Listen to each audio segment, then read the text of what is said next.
All right, welcome guys, welcome. I didn't take my obligatory drink, but I will now.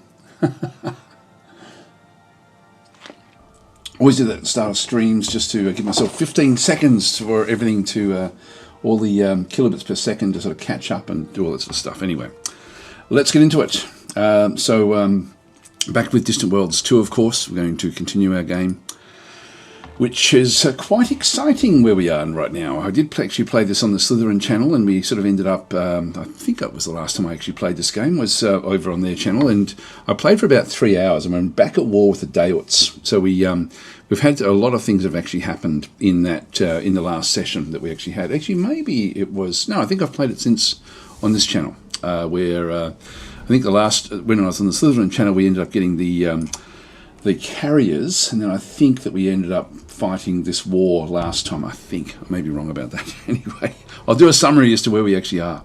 We have a bit of a fight going on over through here. The Dayots are this sort of lightish colour. We're this sort of darkish yellow colour back in through here. I did change the colours, by the way, in the game. You can actually do that very, very simply. Just zoom in somewhere on the map so you're not sort of going to expose the rest of the map. You can just quickly go across to game menu, go to the game editor, and if you then go and select an empire to edit, if I go to the Dayots, for example, I can end up playing as them as well if I wanted to. See how they got like a darker orange? It was very similar to my colour, but I can then change the colour there. So that's actually what happened there. So we'll exit the editor. There we are. Whoops, pause again. It should start it back on pause again. By default, that should be a thing for it. Anyway, we'll come back and I'll just leave that where that is. Okay, so that's all done. I've got a few messages coming through here. We don't need to know about the mining stations. We'll just let that one go. Under attack, the carrier is under attack by Rail Tier 2. We'll talk about that one. There's a few different fights going on at the moment. This is Rail Tier 2. No, this is Hesperos 2. We're attacking in two different zones. So we've got two fights going on at the moment, and this is the first real time that we've actually had our big new carriers, these light carriers, in operation. And so their fleet is back over through here, and you'll sort of see that there's lots of small craft flying in formation. We've got massive amounts now of small craft. This is sort of a bit of a game changer, which sort of militarily will then sort of throw us right, into the forefront of being sort of like the best of the best in terms of what we actually have. And so this one here, you can see that it's only got only five of its actual fighters and bombers have actually been destroyed. Only one bomber and 4 interceptors have been destroyed in the course of this battle so far. So we ended up where we were doing a bit of a fight. You can see there's a lot of debris left over and through here, but most of those are now going off to hit this particular spaceport, which is now under construction. So so our fighter craft are off there, and that one there, this is the other carrier. We've got 2 carriers in this particular group, and they are then fighting. I don't know where their force is. They've lost 17 of their ships, but still got a lot here to be able to then sort of attack. Now I'm not sure if their ships, if their craft are moving off. If I go to their managed fighters, I can't really sort of see it. I can only retrieve really. I can't actually. I wish I could see. It would be cool if you could actually get some sort of dialogue where you end up being able to see the actual craft that they have somewhere.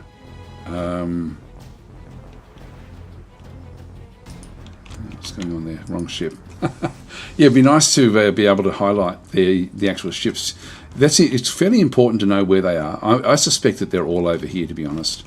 There's another whole lot of craft in through this other side. To tell us here that the tactical interceptor through here, no, I don't know where this one's from. So it's just got a number there. Again, that would be pretty cool, even just to be able to pick them up from here and just see, okay, well, these are from different locations. You can see there that they're taking a bit of damage as they are coming in. Some of them are. That one there had already taken a little bit of shielding damage. So some of these won't actually have any armor. They just literally have just got shielding. So anyway, they're firing against this particular craft, this particular spaceport. So that one should drop fairly soon. So the rest of them, what we're doing here is we're firing against these monstrously large. These are massive troop transports. These are of incredible size. In the last episode, we ended up killing one of them. Where, in fact, if we go and have a look at the actual numbers that you can see through there, 12 different troops. That's enough to invade a whole planet just on one of these. But these actually, they've got a fair few of these in their fleets, and so they're going to have like massively large craft coming back in. So these are trying to capture the Venex Conquest, which is one of the ships that we actually have through here. Is that one of ours? That's the Venex Conquest there. They're trying to escape, but they're still actually okay. These ones have taken some damage. This is one of our rail destroyers. So they're trying to capture this with using these actual ships, and then some of these are attacking other ships as well. So there's not anywhere near as many. We went after the big one, which had all of the different the different group on board, but there's still a few that have actually got there's a lot of armor on these. And this one here is full of infantry. So I'm just taking them out one by one. We do have to be careful though, because this thing here is almost ready to be sort of taken over. This is going to have a heap of. If we just have a look and see what it's got. Oh my God! Look at that! Heaps of splinter pods. So they've got that's again enough to take over any size ship very, very easily. So this is going to be a change. These massive transports that they've got are a complete change in direction for the Daoits, which means our shielding is even more important now. I'll have a quick look and see where we're going with that. We've got we've got some research coming through. We found out also a Shakturi beacon, and it's actually causing all of our research to sort of start to drop off a little bit. Gee, where is our... we're trying to learn this in 1 year to destroy the Shakturi beacon, and then we've got a few other things sort of queued up. I might have a quick look at the shields though, just sort of see what they... jump to shields. Let's just go and do that and have a bit of a look and see where we are. We've got this is the shield that we currently have, the Covidian Shield version 3. Look, it's about as good as I'm going to have actually, so I think I'll just keep that one going. This one here, if we have a bit of a look at the actual shield strength, that's 480. This one here is not quite as big. If I did go for that one through there, but that's going to take me 4 years to get. These Talos shields through here are only 384. Yeah, so this is definitely their best shield. And there's nothing else we can get that's sort of going to sort of help us out there. So we've got a destroy here, which we are likely to lose. This is an iron weapon that's actually sort of taking this one. I'm just going to go down to half speed. Now, what else have we got? This is Hesperos 2. Hesperos 2 is directly sort of above where we've got everything else sort of going. We've got another invasion force coming back down. This is a long way off. This particular one doesn't really have a hell of a lot. I just need to have another fleet sitting back in here to then sort of look after this one. And at Rail Tier 2, we also then have a fleet which has come into this particular world. This is one of our old worlds, and it's now coming in as well to attack, again with all the small craft, against this particular spaceport. So that one should fall fairly easily, and then Rail Tier 2 will then be open for invasion. And it's mainly Ikaru that are on this world. That's interesting. So I've got Ikaru there, and we do actually have Rail Tier 3, which has also got Ikaru. It's funny, I thought that was a Gizarian. There's Ikaru there as well. I've sort of replaced all of my my population. I think they've ethnically cleansed us from these locations. That's only the start of a new one. I'm not even going to worry about that one. But we will certainly go after this one in through here. So we'll just keep things going. We do have the 9th Defence Forces to capture. Is trying to go off and... What's it trying to do? I don't know where it's actually moving off to. Let's have a bit of a look. Capture the Tenacious Errand. Where's that?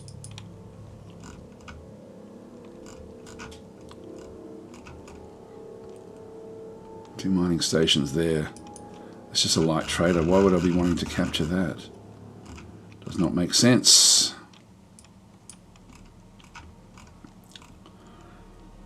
The 4th fleet there, which is an enemy fleet that's out. That's right. This one is out of this one's out of fuel, and so it's also coming into the Hesperos system for refueling.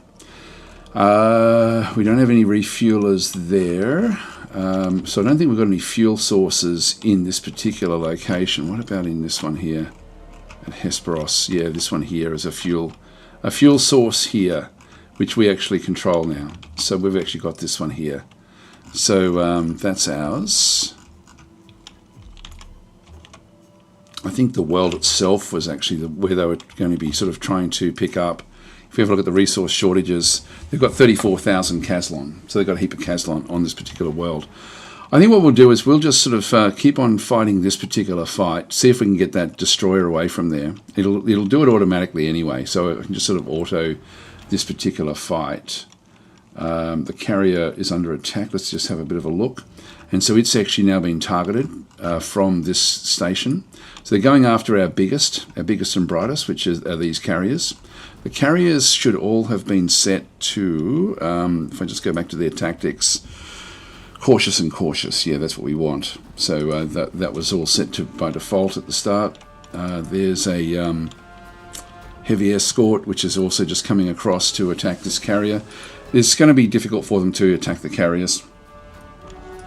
And we've got the other carrier there as well. So their small craft will now all just be heading on in. These will... most of these ships will then just take this one on if it's sort of close enough. So I don't have to really worry about that one there. Excuse me. And got more of them coming in that way as well. You've taken there's the Gizarian world. This is the one. This is one that we actually want more than anything. Our tier 1. I knew there was a Gizarian world. But we'll get all 3 of these. That, I think, is definitely worth invading. So we actually have invading forces back over here, the 10th. And the 10th, if I just press my 0 key, is now full of different troops. We've got 4 infantry, 9 armour, which I'll just top that one up to see how many we've got at Anthfar. Yeah, we've got a fair few sitting back through here at Anthfar, so I'll just go and grab those. Tell them to load troops at Anthfar 1. We've got the 4th as well, which is also back in here, just building a few more of its troop transports, and it's already got 7 infantry, 13 armour. So I'll wait for these troop transports, and we've only got medium troop transports, nowhere near the size of what the Dayots have got. So we'll start with the 10th, and then we'll move off and invade that system. In the meantime, let's just go and watch this for a little while, just sort of see what actually happens here. Will this escape? It's a good chance it will. Shielding is dropping. It has to get away before the shields drop. Now it's too late. No, we're going to now lose this one. Now this is the 2nd fleet. Yeah, we definitely need to just wipe these out. Look, I'm going to have to just attack these bit by bit. Now that's nothing to do with us, so we'll just leave that one where that is. And unfortunately this one will fall because there's just so many troops on board. Like that's a massive amount. This is what we have to be careful of when we go up against troop transports now. Now, it will be disabled for a short amount of time, and I might be able to destroy that. I just don't want them getting my tech. So we'll try to sort of give that one try to get rid of that one. Hi Sci-Fi Snob, saying a handy tip about the colour. This can be a problem. Yes, it's a great little way to fix that problem. So yeah, if you do want to change the colour of your factions, it's really, really easy. Just make sure you're not zoomed right out because you do get to see everything in the game. So it's just a nice way to just zoom in on something, change the colour, get back out again. Very, very cool. You can actually, as I said before, take over an empire. You can. It's a good way to learn, to see what have they built, what have they got, things like that. If you're wanting to, it's sort of like it's cheating, but it's actually not the colour, but by taking over an empire, it's cheating. But it's a really good way to learn these sort of games, particularly these complex type games. Anyway, let's continue on with this. These guys are still. This one should start to drop fairly soon. These have got like a lot of shielding. Just need to sort of keep everything going. How are we going over here? That one I think is still actually targeting this. Maybe flying back now. No, they're still firing in. So that one should get rid of that one. Anyway, let's watch this thing get taken over.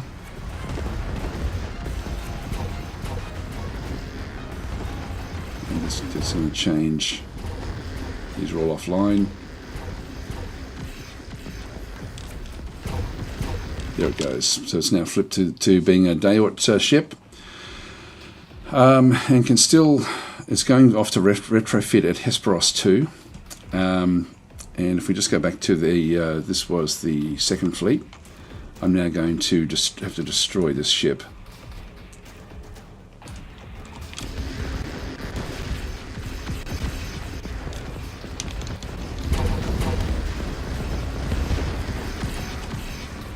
No problems here.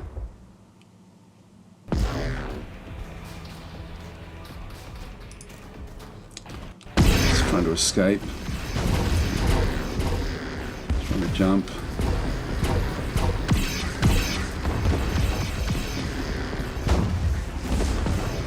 Small craft again are just peppering away at these ships, but not really doing too much damage at this stage. It's trying to escape. This thing is jumping, but the tractor beams have now caught it. Gone. Okay, so they didn't get to really do anything with our ship there, which is good. Just go back to the second, and we do have another ship that's in trouble, another heavy escort. I will just now top up. We need one more escort and one more destroyer here, so let's just go and top those back up again. So we've added those into the mix. Now, there's a ship there with a few more units on board. We'll attack the Karumba Moon and get rid of that one.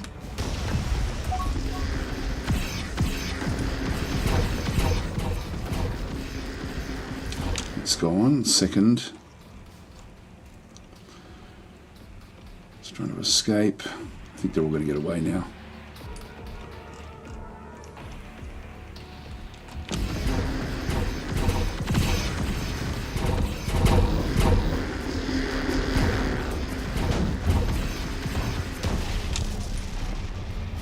Oh, that's one that was also captured. It's trying to jump. In that case, I'll destroy it as well.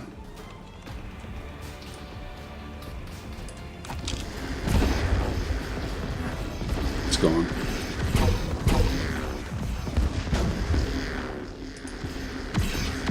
I'm not going to get the shields down fast enough. Small craft are now going back off to attack this. Hi Sev, how are you going? How goes the war? Well, it's a good start. We're up to 134,000. So they've captured 2 ships, which is what we're going to have to be careful of, I think. So we've got this one here is under construction, so that's actually going to be a problem for them. This one is going to jump away. It's gone, so we've just got the one ship left. Where is it? There it is. It's gone. All right, that's good. We've actually now we've destroyed 24 of their ships, 9 other ships, 12 troop transports, and we'll now take out this one as well, Hesperos 2 spaceport. So we'll attack that one. So the small craft will now start to sort of zip on in. Now this doesn't have any. There's nothing here on the surface really. Small craft just going in. Let's actually stop it there and just go back to the 10th fleet and see how they're going. The 10th Fleet has got 18 infantry, 9 armour. Great. And that's now taken all of everything we needed to get from in here. Let's just go to manage troops. And I also have another troop area back over here as well in the Venax system, I think. I think I'm building troops here as well. Yeah, I've got heaps of troops here.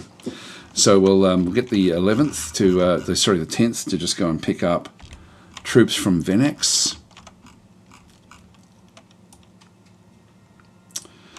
So we're going to do that. And we'll just pick up a handful, and then the 4th is still. I'm still just waiting for these to be constructed, and then we'll send them off as well. So they're moving off now to go into take these worlds that we are sort of dominating. Now they've got the 23rd Invasion Fleet there, which is the one that we've just destroyed largely. You can see there the troops. There's still 12 armor there, which is enough to cause a lot of issues. But they're sort of now spread out all over the place. The 4th is still coming in, moving into this system.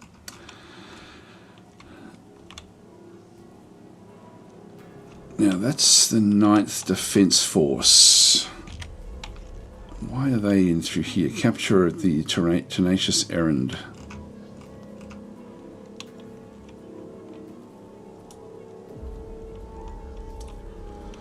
I'll attack that one there. This is actually no longer a defence force. This is the 9th attack group.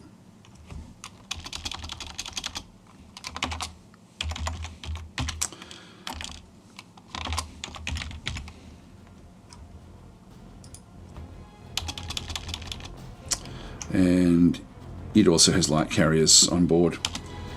So we've now got 2 of them in this location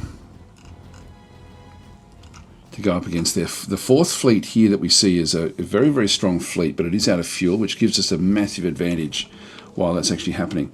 We also then have this yellow group, which is coming slowly through space. It's going to assemble at this location and then come in and attack one of the Venax worlds, which we shouldn't really have to worry too much about it. I can pretty much just leave at the time. Let's just go back to routes here. Okay, that's been destroyed. So routes here is now open for invasion. And Hesperos really now just waiting for these to close in on that particular one. Your research station completed at Grand Culprit.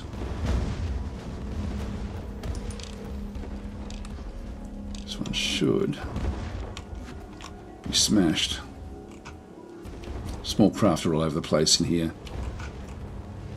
Just coming in.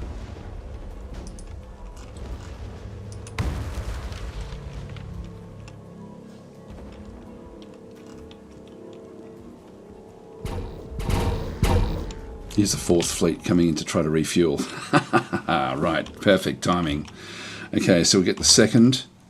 They've still got ships in through here.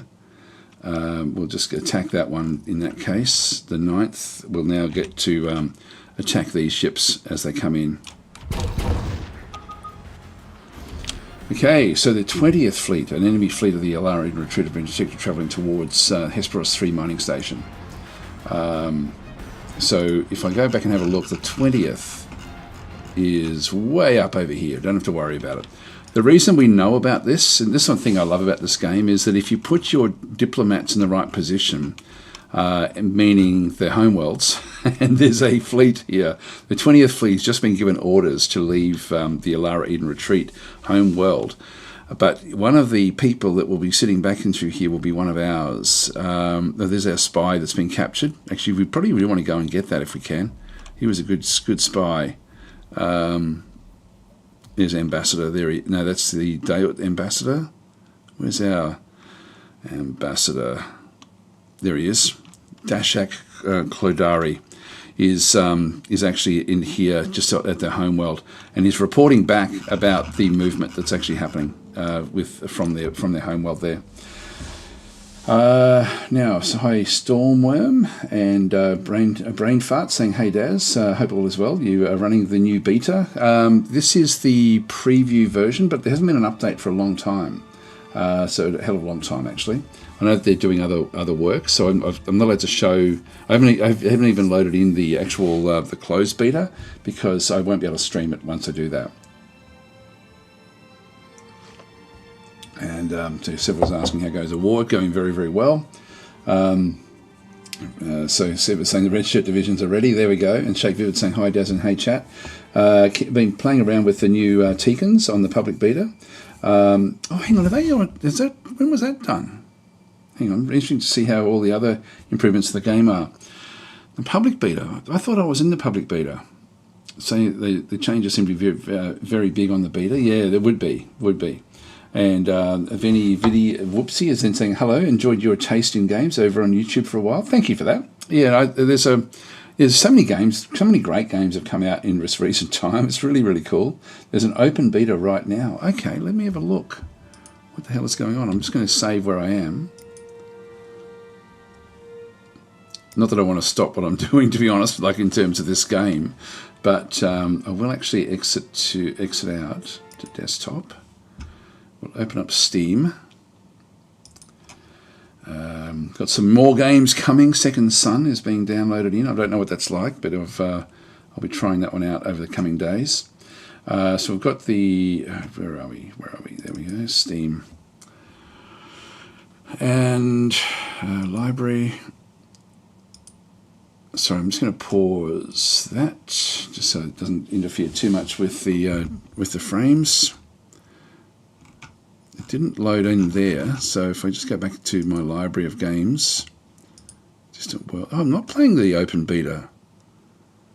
Oh, okay. That's funny. There was no message, no information in here. I didn't do it this time, but I often just go in to see. Oh, there we go. There we go. So a new beta is available to download now. We encourage you to start a new game, as there will be maybe changes that only take effect upon starting a new game. You can switch to it by going to Distant Worlds 2 in your Steam library. Okay, important note, if you're still experiencing crashes, blah, blah, blah, there we go. Changes. All right, thank you guys. I didn't even realise. This update marks the second to last, only the Akdarians remain. Free update focus on bringing the base game factions to a similar gameplay level as the new factions added in the DLC. This update is similar to the free DLC in that it includes a refresh of the Teekan and Harkonish factions, as well as many other changes. Please note that the data and game event fixes will only apply when starting a new game. So fixed a variety of crashes. There we are. Wow.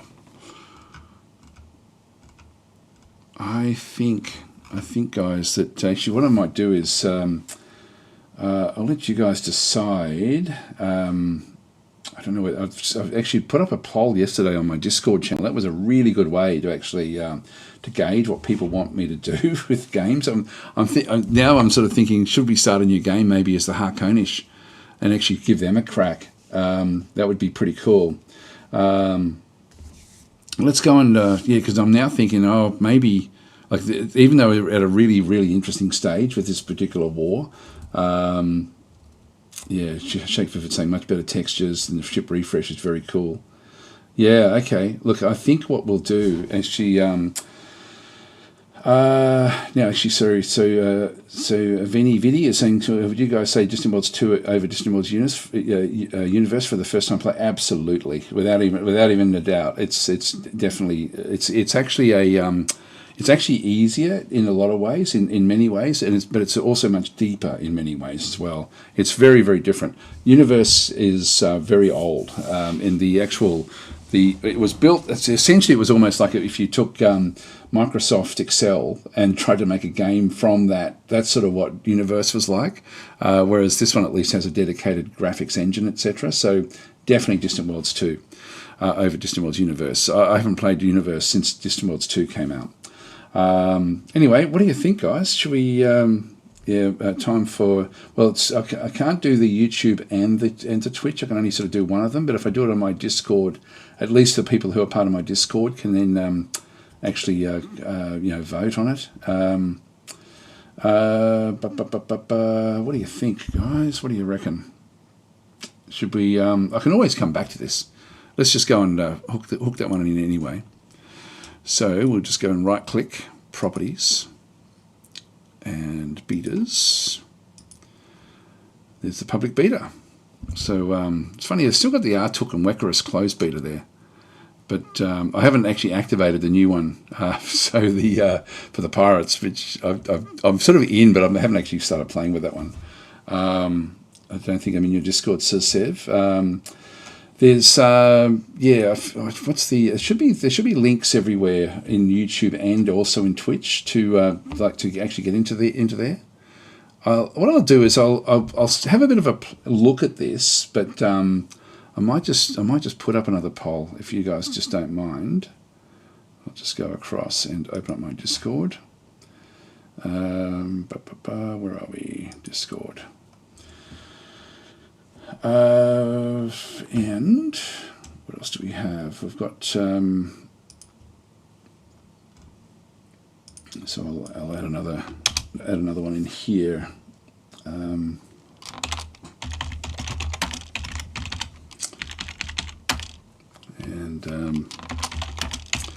New beta Teekan and Harkonish.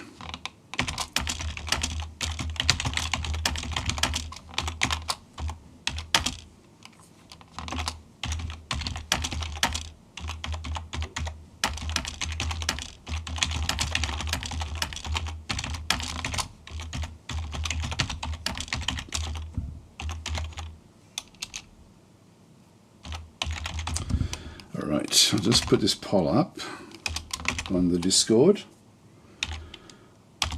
And I'll add the poll in.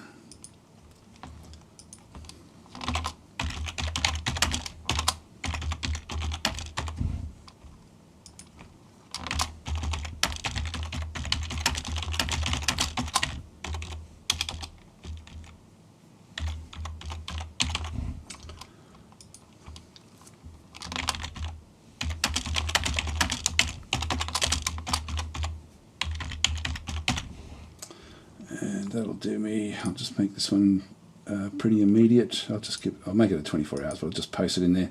All right, so that's up. That's now live. If you do want to go across to my my chat there. Okay, don't see any Discord links in Twitch. Just let me. I forget how to actually do that. Get the invites. Invite people.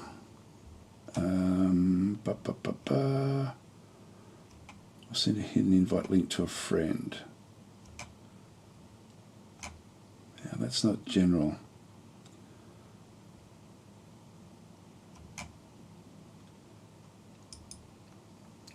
Try that one. Just see what happens. I don't know if this will work. Try that, see if that gets you there. I'll put that in YouTube as well, just in case people do want to come on in.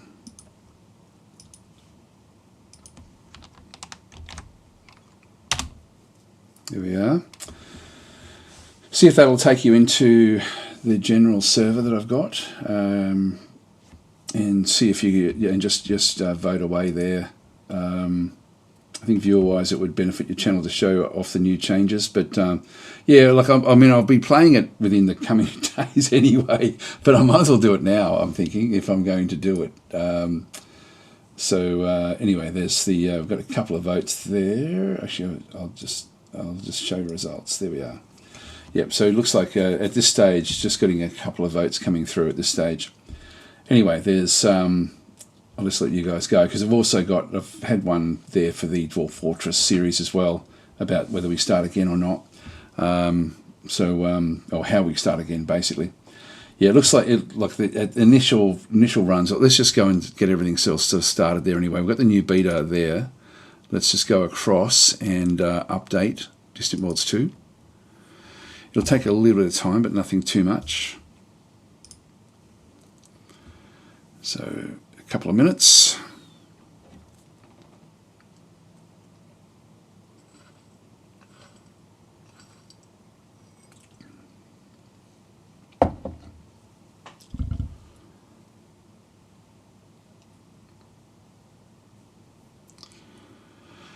Yeah, because I've been looking to try to get into the latest public beta, but it sort of hasn't been available. So it's interesting to sort of see that there. Just let this one load in. And then I guess, who do we play as? The Teekans or the Harkonish? We'll do that. We'll decide that when we get in game. I'm inclined to play the Harkonish because I never really enjoyed them. I never really enjoyed either of these factions, to be fair. I find the Teekan's just a little bit too crazy and a bit too weak. So it's a different sort of play style, whereas at least the Harkonish can be fairly aggressive.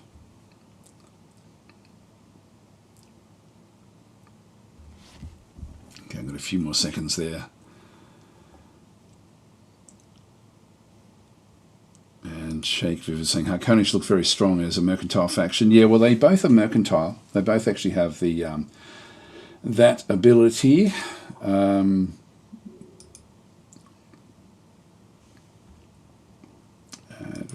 had a brief look at the changes to them, and a lot revolved around it. Yeah. I think that's the default way of playing those two factions. So I think we'd force that no matter which way. I'm just going to pause that one. It's going to take this a biggish game that we've got coming in. Second Sun, which is a first-person shooter, which is with random maps, which is interesting. Some good procedural maps actually, which like games which I've I've had, but I haven't really had a good look at. Anyway, let's just go and close that one off. I'll just chuck that one across into there. I've got a few that I'm supposed to be testing. As you can sort of see in the list there, there's quite a few in the try-out sort of category. Anyway, let's go into Distant Worlds 2 now that we've got this new beta. And yeah, at this stage, it's the new. We're having a look at a new faction. There's only been 4 votes. It's funny, when I did the Dwarf Fortress one, that actually that really kicked on. Like it was, I had like a lot of votes very quickly with the about what to do in Dwarf Fortress. So when we play on Saturday, I will be playing in reclaiming the fortress that we already had, and then trying to fix it. Okay, so we've now got now Shadows Rising. This is the new one coming, which is not installed. So I'm keeping that one out for now because I don't want to show that content. Yeah, I want it now. Yes, I'm not even looking at it yet. When it's close, I'll then start to have a look at it. I will be allowed to show it at some point, but it's and I would like to know it a little bit before we go in. But anyway, let's start a new game. I find that the 700 stars normal nebula density is fairly good, and I actually don't mind these spiral galaxies as well. So I think I'll just go that way. I'll just keep it on what we had there previously. It does make for an interesting sort of game. It's fairly well spread out across the galaxy settings. So we'll go with expansion. It will be young. So empires have 2 to 4 colonies and have explored the nearby systems. Tech level 1 back and through there. So everyone's just going to start at least a little bit further on. Galaxy aggression will be unstable. Difficulty will be hard. This then affects things like the rates for factors relative to the player, so income, corruption, things like that. Makes it more hard for us to move across. Hostile races near the player, we'll just get some more, so we'll end up with being surrounded there a little bit. Hi Began, how are you going? The research speed, I will just put that on slow. Research visibility, I'm going to have only the next projects are going to be visible. Research pathing is random research paths. It's only the paths, not the actual research themselves. So the research can still be there but hidden away if a path doesn't go to it. So getting research will then depend on other factions. If you do, and it's not all paths, it's just some paths become randomized. Allow tech trading will be on. So we'll leave that one on. I'll just go next. Many pirates, normal difficulty, average proximity to us, stay dead once they're dead, and space creatures will just be on normal. Colonization, normal. The only thing I change here is I halve the colonization range limit, which I'm happy with, so I'm just going to keep that one there. Our race, we're not going to be playing as the Gizarians, we are going to be playing as the Harkonish, which is the new one in through here, and we also have the Teekans back over through here, which have now been also fleshed out.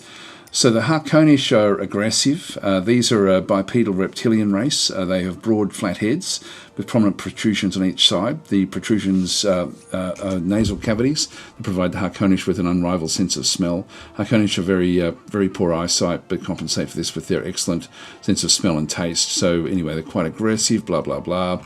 Quite often these descriptions are a bit shitty. So, they tend to not really do much. The natural miserliness of the Harkonish has led them to develop the high-density fuel cell, high-capacity fuel tank that gives Harkonish starships longer range and endurance, which is actually a very, very good one. Nothing else much in through there. Harkonish typically live in fully enclosed biospheres in coastal areas in marshy swamp and mangrove forest planets. So they sort of are reptilian. They're frog-like or even lizard-like to a degree. They're not like the actual full-on lizard faction is more the Quamino, is sort of more like a frog faction. So they're sort of similar to those. These are amphibious, whereas the Harkonish are reptilian. So they don't sort of go underwater as such. Anyway, let's just continue on. So marshy swamp is going to be 20 plus 25, mangrove forest plus 15. Ocean worlds there, so we can actually sort of live on ocean worlds. Don't really like sandy or ice. So desert or ice we don't really tend to like. Engine research is good. Counter-espionage is good. Hyperdrive, hyper jump, ship energy savings. Diplomacy is down. War weariness reduction is plus 20%, and the facility construction speed is minus 10. These are now the new things that have come through, and I've got no idea what these are, to be honest, so this will be interesting.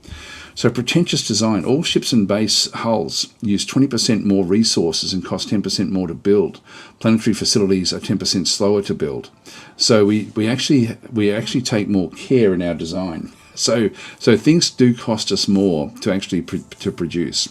Binding contracts. Other factions with a trade treaty with the Harkonish are more likely to buy resources from Harkonish locations instead of other foreign suppliers. That's good. That's actually fairly cool. So it does mean that we do need to sort of set up these trade blocks. Penalty clauses. So factions declaring war on Harkonish faction suffer a minus 10 reputation penalty. Independent colonies will also immediately cancel any trade treaties with the warring faction if they also have a trade treaty with the Harkonish faction. So it does all come down to this trade block.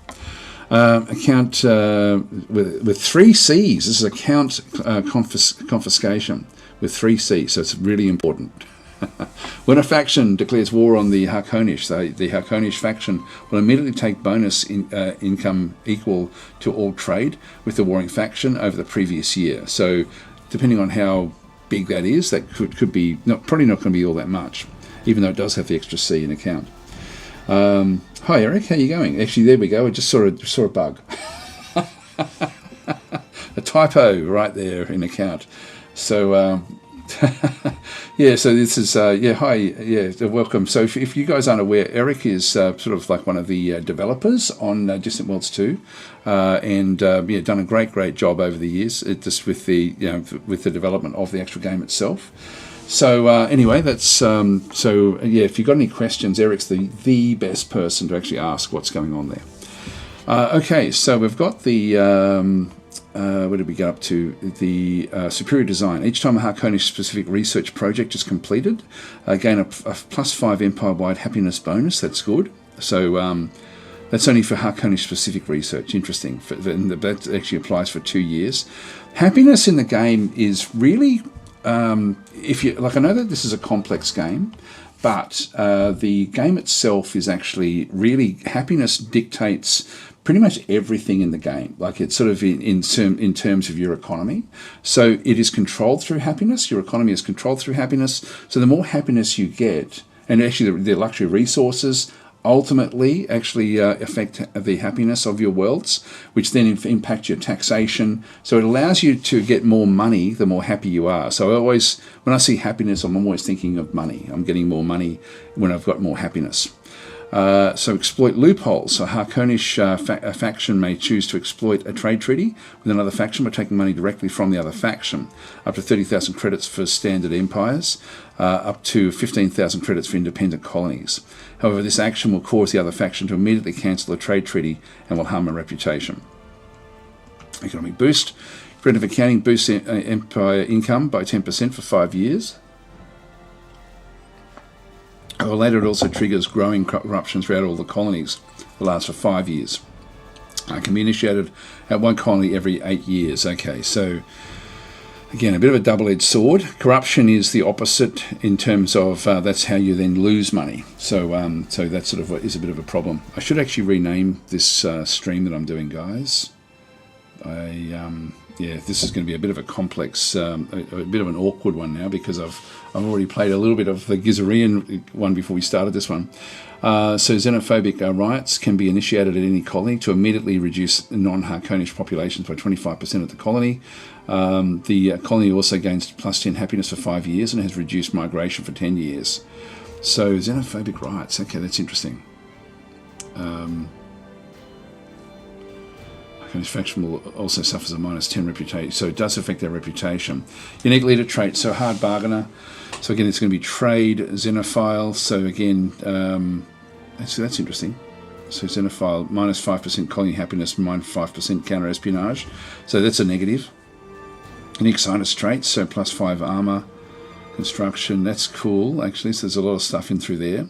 Unique ambassador trait, so xenoculator, so +10% diplomacy, -5% counter espionage. That's interesting. Again, another double-edged sword there. So unique spy trait, suspicious, so getting more counter espionage. I really rate counter espionage extremely highly. We do have unique resources back and through here, additional startup ships and bases, one extra mining ship. This is actually, this can be very, very important. And it's one of these things where if we play as a mercantile, we then have control over the mining ships, which is actually massive at the start of the game, because quite often they'll get caught mining a low-grade asteroid at the expense of what they really at better things, and they can spend years just mining one asteroid.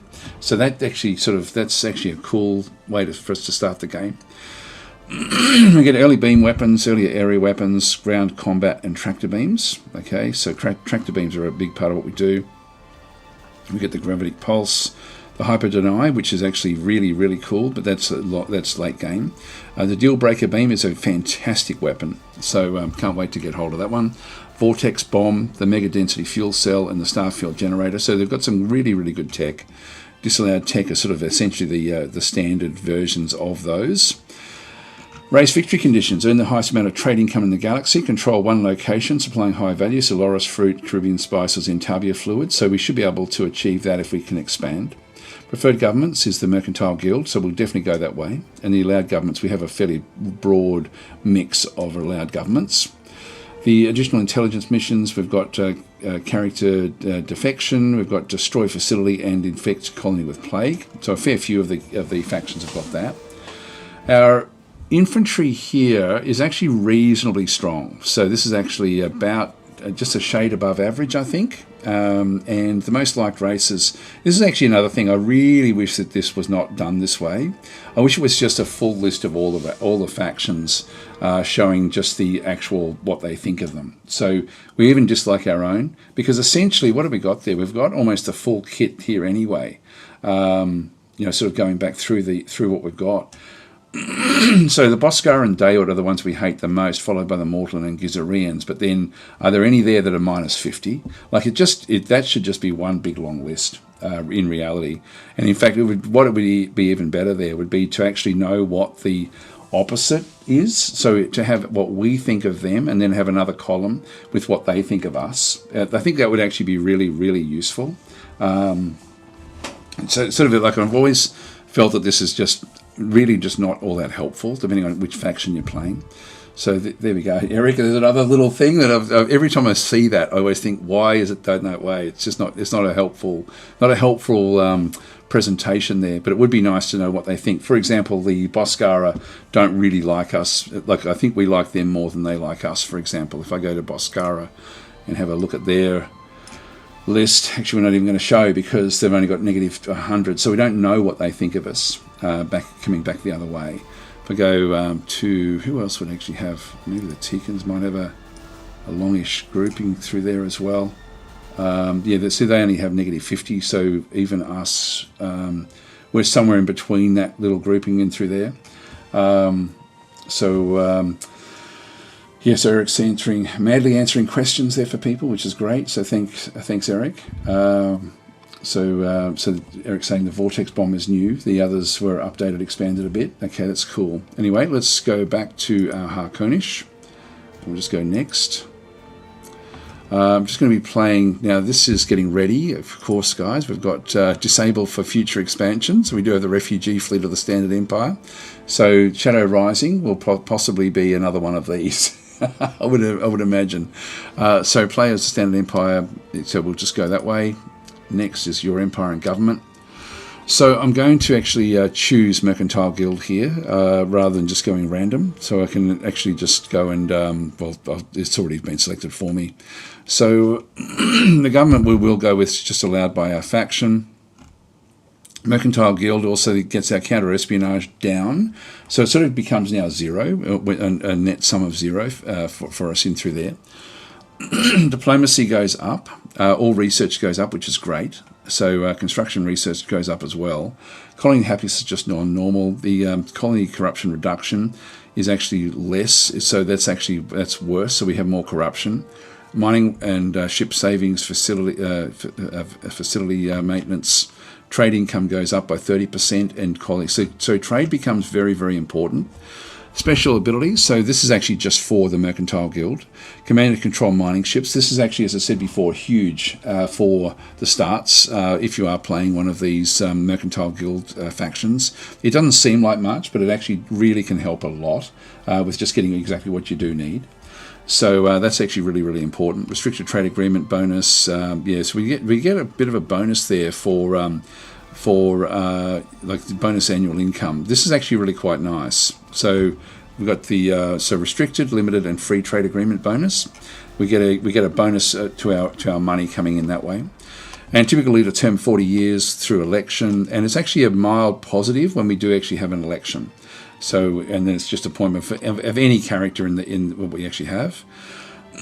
Startup situation is we've got expanded civilian ships has been researched. That's actually pretty good because that gives us, actually it probably won't matter for us because we're going to be playing on tech level 1 and expanded space station. So we'll have a look and see where that actually is. Starting situation. Now we're just going to go play randomly anywhere we want. We're just going to have a normal home system. There's another one where I wish that there was more in this thing through here. Particularly from between harsh and normal. I just wish that there was like maybe another 3 or 4 different settings so that you can actually end up with better sort of control over how you actually start the game. It's just at the moment you either play on normal, which has got pretty much everything you need, or one of these two, which means it's a debilitatingly difficult game. And I think that also just needs a little bit of help just in between these, just to sort of spread that out a little bit. Even a slider would be pretty cool, actually. Just to sort of be able to, like, it would be cool to not have like one resource that you might need that's, like for example, like polymer or something like that, rather than just going to trying where you're going to missing out on like any number of them.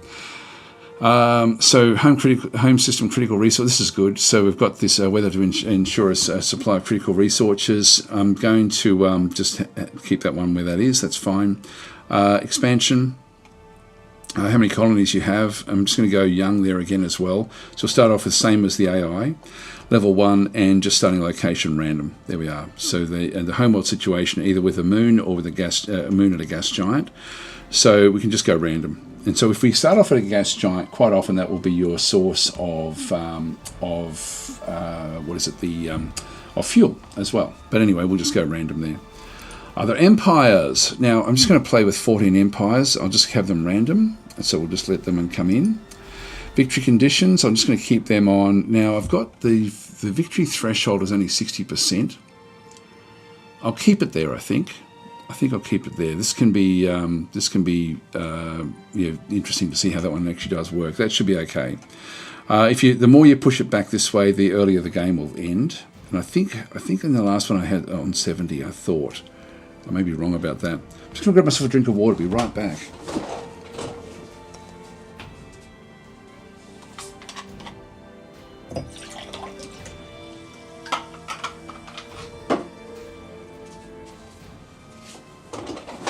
So we've got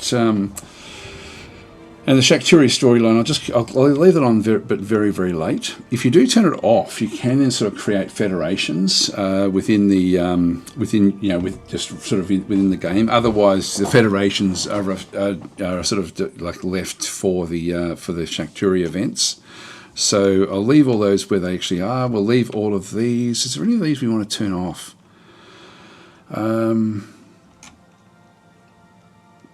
Planet destroyers or other special large ships for each faction. Might turn them off, I think. Why can't I turn them off? I can turn that off, but I can't turn that off. Oh, hang on. No, the planet destroyers must be enabled for the return of the Shakturi storyline. Alright, look, I'll leave that where that is then. Let's turn that off and then turn that off. Anyway, that's okay. We'll start the game. So, in we go. Generating the galaxy. The new Harkonish.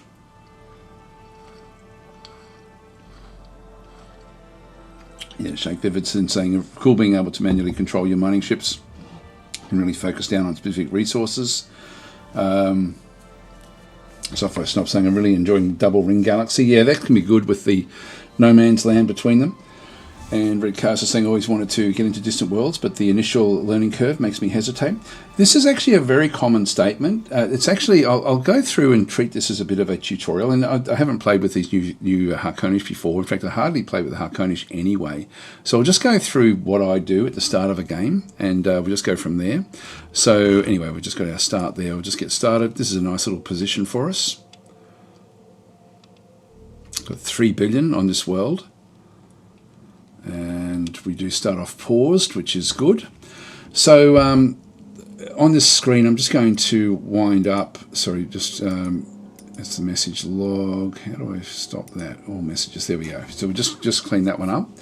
Now the first thing to do is to go across into here. If you've been playing any of the games, just come over to your policy settings. So under your Empire policy settings, I'm just going to change this one to default. Actually, it is on default already, which is good. So I want to start on default. This is actually the key to enjoying the game, this particular screen. So I'll just talk a little bit about the way this one does work. There's a few different things you can do to really change dramatically what you're seeing. Actually, one thing, if we sort of zoom out, if you're not seeing bubble nebulas, you may want to change that. And also, I can only rotate the map sort of around by just clicking my middle mouse button. If I press the tab key, I can then start to sort of then have it sort of lay down as well. So I do always like to just be able to have a bit more movement in what we're sort of seeing through there. You can see there's a pirate faction that we're aware of over that side already. Anyway. So this policy settings is where you can then do all of your automation, but there's not a lot you need to worry about. So I just leave it on default at the start, and then you just tweak as you go. Now you can actually go through and you can change things, for example, to go rule in absence, which essentially just means that you're watching an aquarium. You're just watching the game play out. Most of the decisions will be you won't have to worry about them. Now, there's a bit of a caveat to that. There is actually, you can't just let the game run. What I used to do, or what I've been doing recently, is actually letting the game run for 20 game years and then taking over to see what actually I've got to do, and by starting off with rule in absence. So that's one way to do it.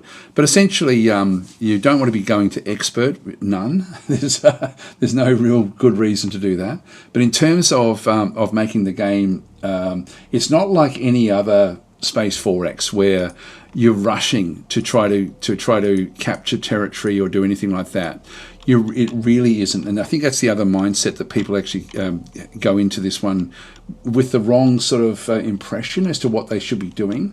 Like every other Space 4X.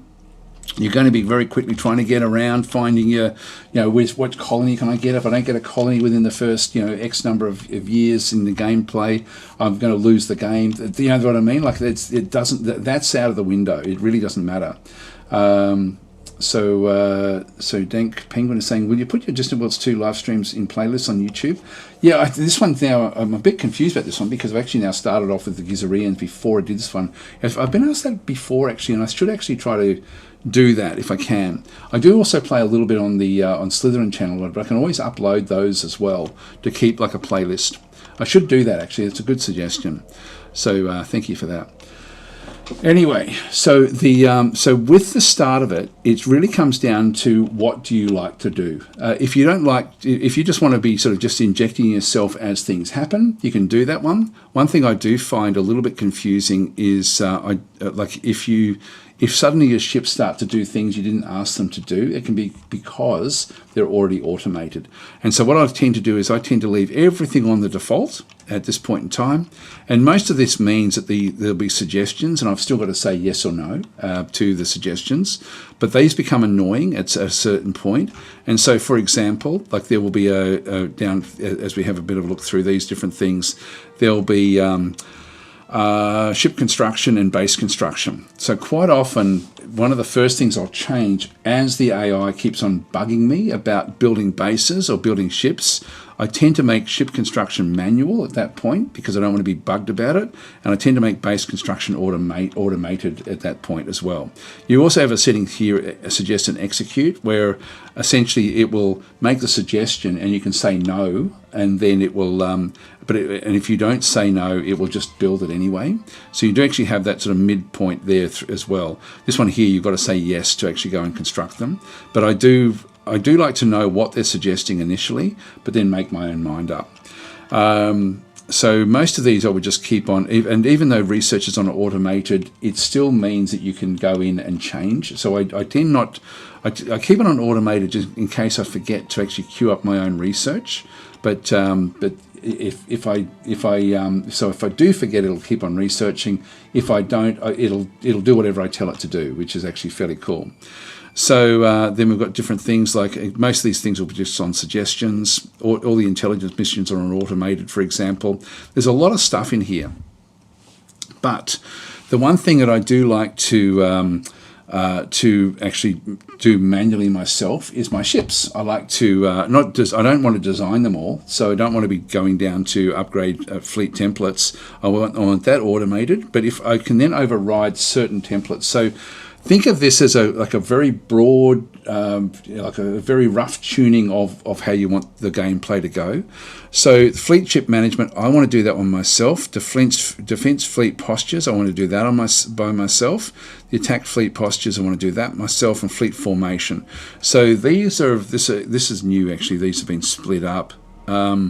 So this is actually I don't want the AI doing any of that. I want to do that myself. But by default, it's actually on. So that's the only things I change when I start a new game. Everything else I just leave on default and then tweak it as I find that things are annoying me. This is one of the things in the game that you often, if you go to the Steam reviews, you'll actually find that there's a lot of people, even if they've been playing a long time, complain about just how much they get bugged by the messages in here on the right hand side. It's really so simple to fix. If you don't want to see the messages, just turn them off, like just turn those messages off. It's so simple. Whenever I read those, I think, oh god, this game is one of the best Space 4X has ever made. And it's just when I sort of see these Steam reviews for it, I'm thinking, oh, why can't people learn to use this policy setting, because it makes the game so much more enjoyable, like just by managing it. And you don't have to do much in there. You just have to do that little bit just to get the way you want to play. So if there's a certain way that you want to be playing, there'll be a policy setting in here somewhere. Like there's just so much you can set up for the automation. The game at its heart is actually a simulation. It's not a 4X. It's not a 4X strategy game. This is why the rushing off to do things is not important. It's just not an important part of what you have to do. You'll find that as you play the game all the time, there'll be all these different little interactions that will happen that will actually dictate what you have to do in the moment, which will be very different.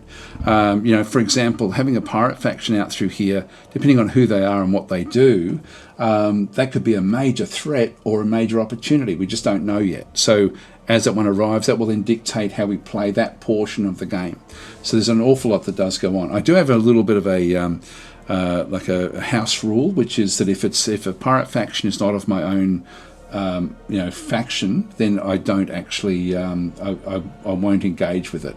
So another thing we can see is we've got nebulas through here, but we can't see them. So again, at the start of a new game like this, or a fresh game, I would be wanting to see what I can see with the nebulas. Like I can see that there's like a gas cloud that sort of runs in around through here. These are nebulas, but it's very hard to sort of spot them and to spot where the actual where the edges of these actually are. So what I would do here is just go across into your settings, the game menu, and then go to settings. There's a few little things in here that you may want to tweak as well. Again, you only usually have to do this once, and then you've sort of got it there, from that point forward. You've got all sorts of different ways of setting up the way that the graphics look. I forget even where this actually is now. Actually, sorry, no, it's not even here. It's not even here. It's actually down in here. So nebula boundaries, just click that one on. That way I'll see the nebulas. So this is the actual nebula boundaries that essentially are like mountains in space. It's very, very slow moving to move through a nebula. And so we've got all these different nebulas. And again, if I sort of zoom around, you can sort of see that they're, they're sort of laid out everywhere. And they create the choke points in the map. I always like to turn that one on. So that one's down through there. There are also, though, as I said before, other settings in here that you can then just have a look, mainly for your visuals or the, what else is there that may be important? Sometimes there's things with the way that for example, the nebulas render. You can also turn on or off things like what ships you see. Like you can turn off your civilian ships. I just leave them all on until they become too much. At a certain point in the game, once you're sort of into the late mid game, you're not going to be wanting to have all of the civilian ships showing at any point in time. It's just too many of them on the map at that stage. So, and the civilian ships as well, it's, as I said before, it is a simulation first and foremost, and civilian ships you don't control typically, although we do get to control our mining ships because we are a mercantile faction. Let's have a look and see what we've got. So because of the way that we started the game, we do start off already, we're not starting off at a pre-warp tech level. We're starting off at tech level 1. We've got two colonies we can sort of see through there, and we should actually then end up having like most of the different resources that we require. Always like to know where my fuel source is, which is over through here. So we do actually have Theonis 7 has got a mining station out this way, and we have another world in through this other side, a marshy swamp moon. Back in around that particular world with a whole lot of different, when you sort of see the round, these round ones, it means that it's actually a civilian ship. And so, but then there's other little things like, I don't know if you can see it, but this one's got like a little cross here through the middle of it. That's an ore hauler. So this is actually a medium mining ship. There's one that we can control. We can tell it what to do, but by default, it's just set to automated. Now I'm just going to let it do its own thing for a little while. The population back in through here, we won't know anything about our money situation until we let the game run forward a little bit. I'll just get rid of, oops, hang on, wrong one. Game menu, I'll just move that one back up through there. So, actually, sure, Geraldine has redeemed a custom reward, needs a spy. All right, well, when we get one, we will go forward. We only start off with our grand merchant in through this other side. He also then has a problem here. Now, he is weak. But we've got 40 years of him, and so war weariness is going to be an issue for us, and troop recruitment rate is going to be an issue as well. Now, the first threat we're going to experience because of the way we set the game up is going to be the pirate faction back out through here, and we are aware of them. So there's a pirate faction in here somewhere. Where are they? There should be a gas giant. There's not it there. Where was it? If I just go back to diplomacy, go to pirates, who we haven't met them yet. You definitely see it though. When we're sort of zooming around, there is see how there's like there's a source of, actually there it is, Infernus. This is the Infernus system when I click on it there. Let's just go and have a quick look and see what we can find here. So this will be a gas giant. This is a great gas giant to actually have. And then we've got the Xenox bandits. Now, Xenox means that they're going to be Xenox race, which means we're going to be at war with them because we're not going to let them sort of get away with anything. So that will be our first problem will be the Xenox. Now, if you're going to be fighting different pirates and different things like that, knowing like just the name, we know that they're going to be Xenox. So this way, there's no surprises. We can go to the Galactopedia, which is a great resource, and just go into alien races, go to Xenox, and have a quick look to see what benefits they actually have. And you can see down through here they've got sort of special shields. the early weapons are going to be. Actually, what do they have that's unique? Megatron shields. And the Megatron shields are really, really powerful shields.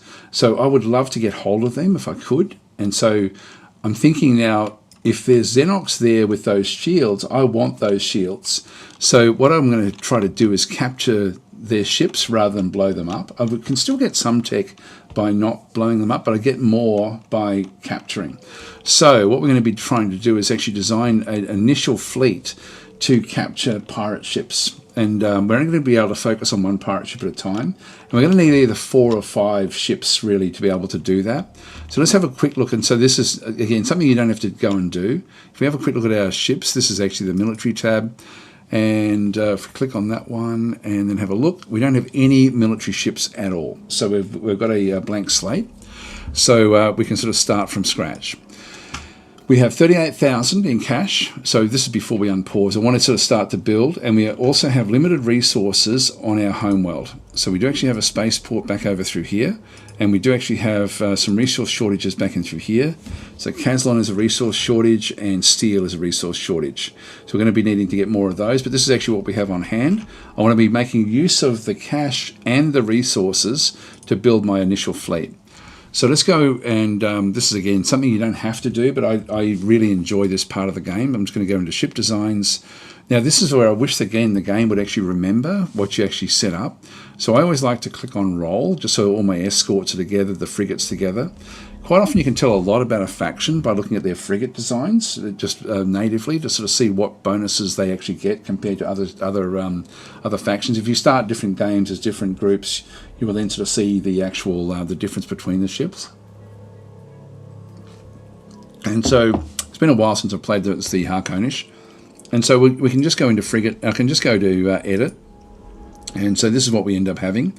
And with this one here, that's all right, I remember this now, you've got these, you've got very limited, so the frigate is actually an interesting, always an interesting ship, because it really gives you a feel for just how powerful, or where the focus has been on the ship designs, or, you know, for the actual faction itself. And they're very, very unique. Every faction has got a very, very unique approach to what they end up doing.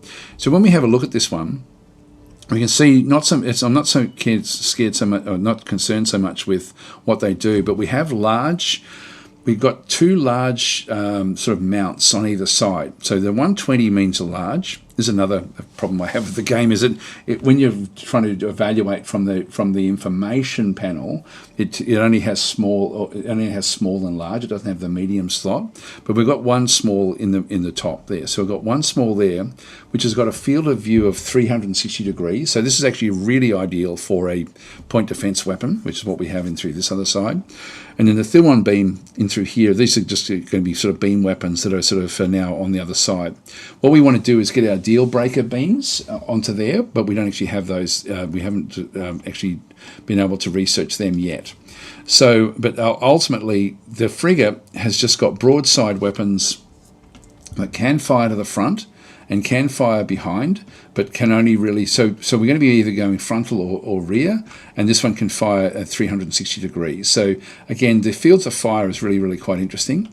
What else do we have? We've got 3 armor slots back in through here, or three defense slots. We've got 3 in here as well, which is actually always a good sign. This means that our sensors are going to be more important than most other factions, and so we actually have most of them will only have 2 in there. The standard for defences is usually 3 for a frigate, but some of them only have 2, and some of them have 4. You know, so in our case, we're medium through there. This one here with the large mounts in through here is interesting. It's a bit light on typically, but we've got much more firepower we can put on here than really what we should have. Only 3 engine mounts, so we're going to be slow. We're going to be slow through impulse, and then we've got just the standard size of internals back in through there as well. But we do have the mega density fuel cell, which gives us a lot of range. And so, in fact, we've got I don't know if we've got one extra slot in there. Not sure if we have. Anyway, that's sort of what we have currently at this point in time with our frigates. Just go and cancel that one. The escorts, I won't worry too much about those, although we probably now we do want to start to to get those. Now the heavy escorts typically, I'll show you what I mean about the if we go back into our tech, just as a bit of a sort of aside, this is why you do want to sort of find out specifically what you do actually end up having. Where are we? Just go down to our ships. Now, did we get anything beyond this other one? Let's have a quick look up through here as well. I just want to see where the deal breaker weapons actually are. There's gravitic currents, which give us this is new. This is a vortex bomb. So what does this one do? This is a seeking weapon. It's only got a range of 1500, but it does have an area blast wave. And the damage is 40, which is actually a lot for the blast, but it's actually the damage per second is fairly weak. Not that that matters that much. It does actually have bombardment for population more than anything else. What does it have in terms of its bonuses? It does have both shield bypass and armor bypass. The armor bypass is plus 75%. That's actually monstrously big. This actually can cause a lot of damage. Now the trouble with this one is going to be that it's going to be friendly fire. It's going to also hurt our ships as well. So I think that's still a thing in the game, which is actually a bit of a problem. So firing this thing is actually not all that great, to be honest, but it's interesting, an interesting weapon. So that one's one that we can. That's what we can do. Whereas we don't actually have access to the graviton flux projector, which is a different type of weapon. But the tractor beams, we start off with the tractor beams in through there. Here we go, the extended gravitic weapon. Actually, we do have the deal breaker. All right, well, we already started off with the deal breaker weapon here. And that's the one that we want. Look at that, 52 damage. It's only got 2 per second for the large, and it's got 1.34 for the medium. And quite often what you'll find is that when you actually have a look at the shots per volley, there's only 1 shot per volley, so these are actually 2 different weapons. Sometimes there'll be 2. I'll just try to find something that sort of shows between medium and small. Yeah, so this one here, forget about the fighter on the left-hand side. Actually, no, that's still only 1. Blast weapons. It's only 1 as well. I'm sorry, I'm not finding what I'm looking for. Missiles. Yeah, you can see there, like the small and the medium in through there. All it is, it's the same weapon, but you've just got on the medium mount, you've got 8 shots per volley, whereas the other one has got 4. So it's an identical weapon. A lot of the weapons are actually identical, but just have double the mounts on the different slots. But you can see down through there, we end up having, for example, the small, medium, and large mounts, which is sort of what they can then fit on the actual weapons on the ships themselves. So they've gone for the design that we were looking at before. They've gone with Thuon beams, that's Maxos blasters. Thuon beam in through here with a medium Thuon beam, which does 2.82 damage per second. So it does a 24 damage, which is actually pretty good. The size there is 28. If we have a look at our deal breaker beam, this one here, would chop 57 size, and it still doesn't do as much damage per second, but does a lot more damage overall. So when I can get the deal breaker beams on, it will be good, but I may not be able to squeeze them on. So we'll see how we actually go there. So Quark is saying, is the consensus that DW2 has surpassed DW1? Yes, in every way, basically. Actually, in every way, no. Maybe there's still like a few little things in Distant Worlds 1, like by the time it was Distant Worlds Universe, that certain things I can't really nail it, but there were aspects of that game that sort of made you have to plan your attacks better than what you have to plan in this. This one's more forgiving in terms of the logistics than what Distant Worlds Universe was, and I actually quite liked the difficulty of Distant Worlds 1 in that capacity. So that bit's handled differently, but that's anything other than that. Yes, it's certainly much better. Now we'll just go back down. What we were looking at, we're going to look at these, and so when we've got the improved escorts down through here, you'll see that the actual component bays only list standard and large. They don't list medium, and really they should be listing medium, because if we go back into this is where unfortunately the only way of actually evaluating is to go into those designs and have a look at them. If we have a look, for example, at our where is it, the frigates. are here. So the frigate design, you'll see they're two large and one standard. It's actually it's actually like a small. It does need to somehow split up between small, medium, and large. In that case, we do actually have two large amounts. If I have a look at these improved escorts, you can see there that the patrol escort has got one large component bay, whereas the heavy escort has got one large and one standard. We don't know if it's medium or large, so we've got those in through there. And then we also have then just the basic escorts back over here, which has only got one large mount. So we're more likely, we can see just from that having the two extra weapon slots for the heavy escort are going to be the way that we want to go. The system patrol ships here, that's okay with 11 general slots as well. So you can sort of get like the summary as to what you end up having. And even just having that alone and having a look at the frigate design between different groups, you will be able to sort of see different things that do, where the focus actually is. Anyway, let's go back out from there, exit the research, and quickly design up some ships. So I think that if we go into the... with those now selected, we'll just go across into the heavy escort, and I'll start there. I'm just going to go and do an upgrade. Which if I click on edit, because I don't have any in my actual amounts, it will allow me to edit it, but it won't change the whole upgrade to manual. And so I want to override the automation of the design. I'm going to do that for all of my military ships. So I'm just going to go and click on that one and make it manual. If I go back up to the heavy escort and click on upgrade, I can then do the changes that I want to then make. And we can see how it's looking through here. This is actually this is a large beam. And then we've just got the medium mount. So this one here has actually got one medium and one large. So that's actually better than we thought. We don't have any way of actually firing behind the ship. So we're actually vulnerable directly behind the ship itself. We've got the two engines in through there.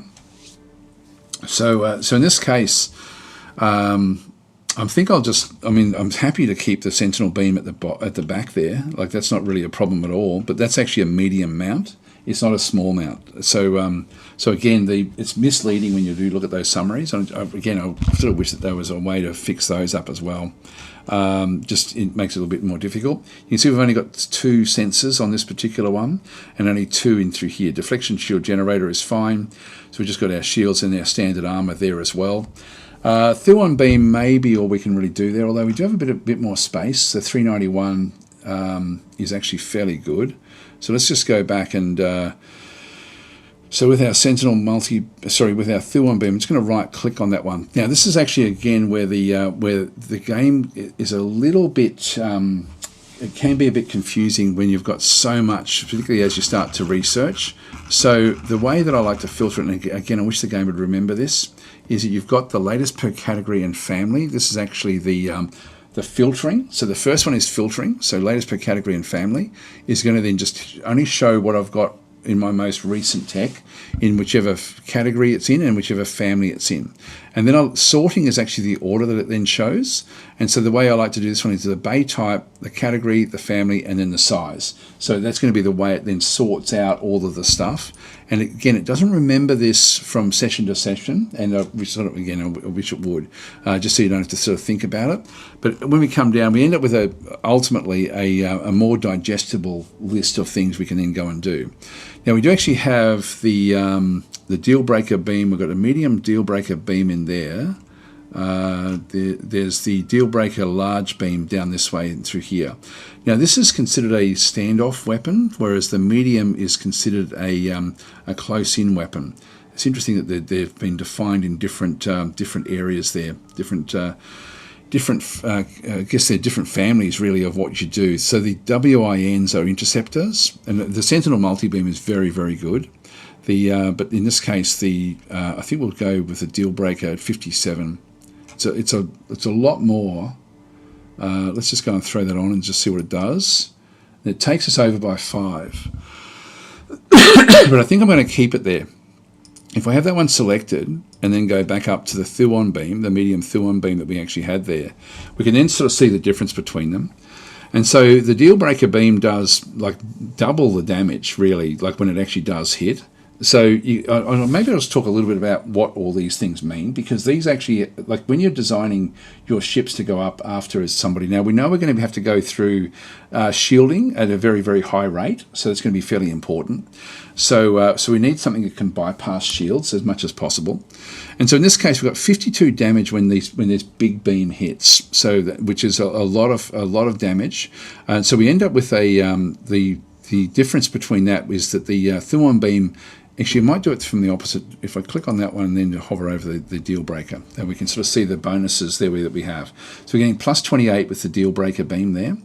The damage rate though is lower. So and that will be for a whole lot of different reasons. Now the damage rate can be a little bit misleading if you are sort of trying to sort of get used to the game. It's not just a simple matter of saying, okay, look, the Thuon beam's got a 2.8 per second damage, which makes it a better weapon than the deal breaker beam. It doesn't work that way. And so in this case, though, so I'll show you why as we sort of get further into it. Damage at maximum range is we've got at maximum range essentially the standoff weapon, the deal breaker beam likes to be in close. You can see that one. It's sort of whereas the Thuon beam doesn't really matter whether it's close range or far range. It's only losing 4, whereas it's halving the actual damage that it does at long range. And so at maximum range, it's actually a very, very long weapon. The damage is a lot less, and so the damage rate again is worse at maximum range for the deal breaker beam. So we can tell just even from that 52 to down to 26, that we want to be as close as we can to enemy ships when we sort of start to use this thing. It can then be used. We've got different bombardment rates. This is actually for going up against planets. I won't worry about that one. Sorry, I'll just go back to the beam through there. So I won't worry about the bombardment rates, but that's if we were going up against planets. And again, these aren't great numbers. These are not really designed to be bombarding planets.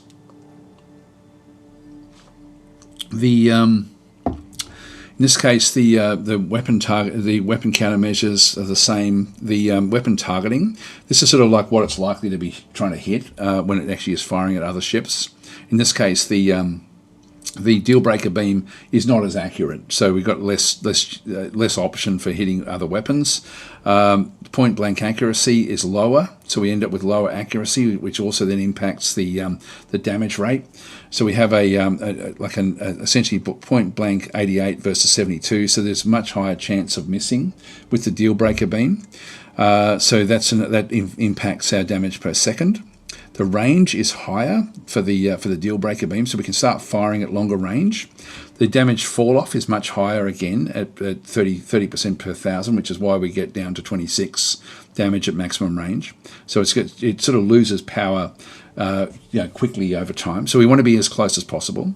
The speed is the same. It's a beam weapon. It's basically instantaneous. Now this is the big thing. We get a 30% shield bypass here. For the deal breaker beam, and a 75% armor bypass. This is so what that means is that when it hits a shield, 30% of the damage that it does. Let's just say it does 50 damage. So just as a point, actually, I'll make it around. I'll try it with 50 if I can. So 30% of the 50 will actually break through the shield essentially. So we end up essentially let's pretend it's anyway, whatever it might be. But anyway, 30% of that damage breaks through, and then 75% of that then breaks through the armor and hits the hull. So every time we hit with one of these beams, we are starting to do some damage to the hull, which means we're doing damage to the components of the enemy ship. So the deal breaker beam is really overpowered, even though the damage overall is lower. But it's a much better weapon because of those bypasses. The energy per shot means we have to have a lot of energy on the ships to be able to fire this thing, and the firing rate is very slow, 18 seconds between firing. So whereas it's the Thuon beam is only 7.5 seconds, so it's more than double, and that also affects the damage rate. But if you could imagine that firing at the same rate, if we get the hit, we do so much more damage overall to the enemy ships. Now remember that the damage rate also is really only as if there was no shielding or armor. So there's no, it sort of doesn't take into account a lot of other things. So in this case, the deal breaker beam is definitely the better weapon. It can't be used for intercepts, so we do need to use the intercept weapons like the Sentinel beam that we've actually got on our ships will be what we have to use then to intercept either fighters or missiles. The intercept range again 0 for the other one. So the Thuon beam is a good weapon, but it's not a great weapon. Whereas the deal breaker beam ultimately is a fantastic weapon. Now, by putting this deal breaker on here, we've now gone over by 5, and so I can now have a quick to see what else have we got on this ship that we can then sort of take off. We've got target tracking system. This is going to, if I just go back down into these different things, I've got the target tracking system will give me targeting of plus 15%, which is going to then help that 72% that we saw there before. That'll make it a little bit more accurate to actually use the weapon. So target tracking I think is good for us to make use of those deal breaker weapons. We also typically have, now we've got the short range sensor array, we also have a star field generator through here. But just go to the short range because that's going to be the one that I'm probably going to be looking at in through here. So this one here has got countermeasures go up by 30%, so this actually makes us harder to hit. Targeting is not impacted by the star field generator. Stealth, it gives us a bit of a stealth rating as well. The scanning range, this one is really just a countermeasure, a countermeasure there. So the short range sensor array is still a better way for us to go there overall, I think, at this stage. So that's the, although that one does the scan power.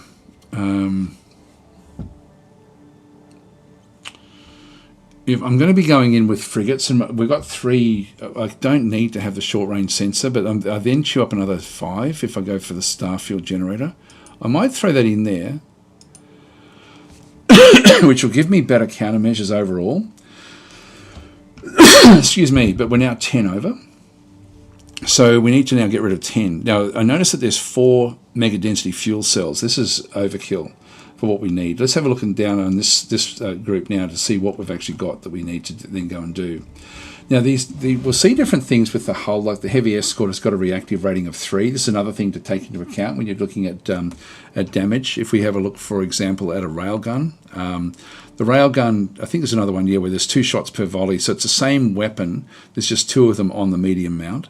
If we just go to the small one through here, it only does 11 damage. When you've actually got things like reactive ratings, and there'll be reactive ratings on the hull, on armor typically, and also can be on shields, that it minuses the actual damage that can be done.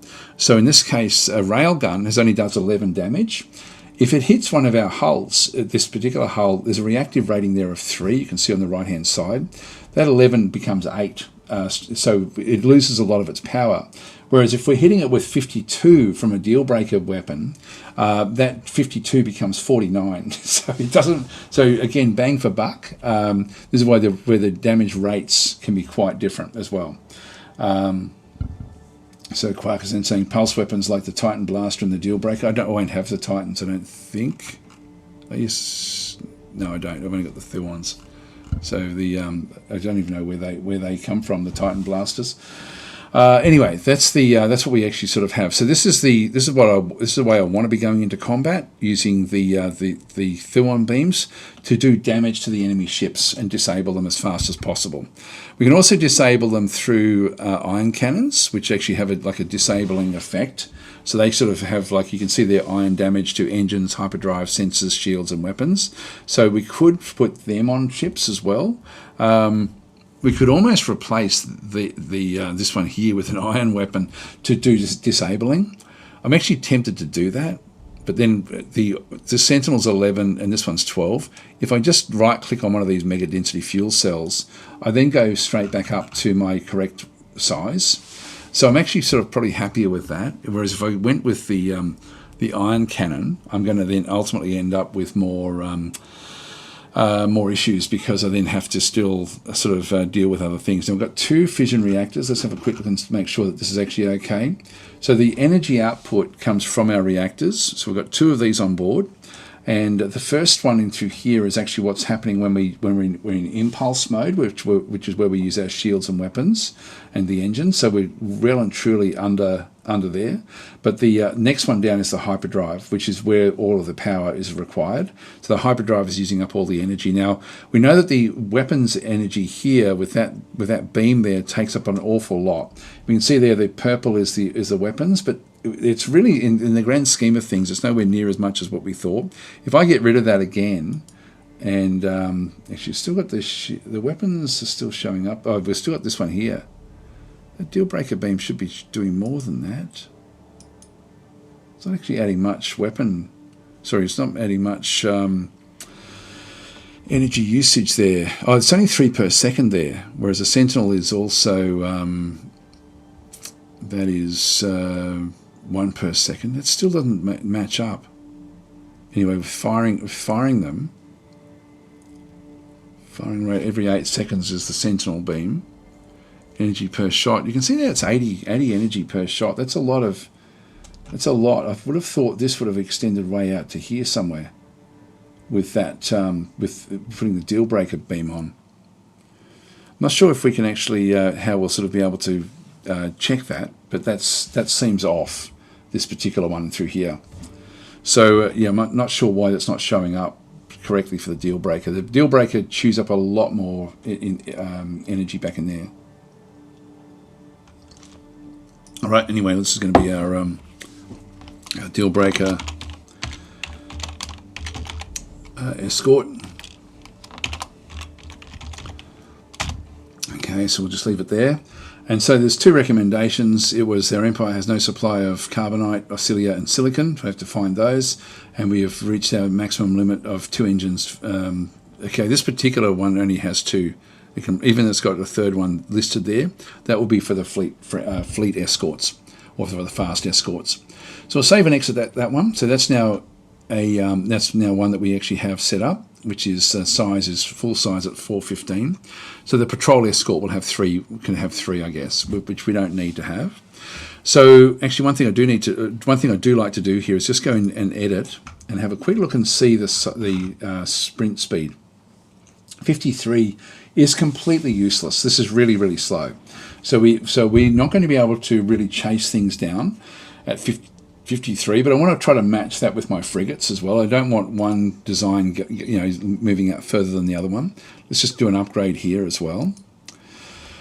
And so this one here, I've got 3 mega density fuel cells. I'm only 6 off what I needed to do. I'm happy with having that one up through there. Target tracking is good. Starfield generator gives me countermeasures, and then the short-range sensor array through there. So we'll go with that at this stage. I think I'll keep them all on. It's going to just help with their survivability. Happy with the Sentinel beam. Let's just go and get rid of one of the Thuon beams and throw in a deal breaker beam. So the deal breaker beam on that side. We're now a long way over, so this is actually a bit of a problem. Let's get rid of this Thuon beam and put in the iron cannon. So we'll go for disabling all the time. So we'll go with an iron cannon on one side, which is only small, and then the deal breaker beam on the other side, which will be sort of like the big broadside. So if we go with that way, we're only 7 over, which means I could still get rid of one of the mega density fuel cells. That makes me 3 under. And if we have a bit of a look and see what we end up having, again, we've got enough. We've got 2 fission reactors, which is really only going to be looking after the hyperdrive. 58, so we're within QE of the other design, which is fine. So that one that for me sort of feels okay. It's the iron beam should start to disable enemy ships, and the deal breaker beams will then sort of break through. So we want to be disabling the pirate ships. We have no way though of actually capturing them at this stage, so we're going to have to go in with another ship just purely for capture. So we'll just save and exit that one. This will be the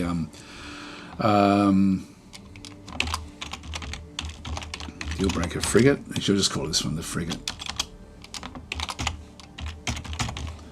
There we are. Is there anything tricky we can do? Maybe disable her.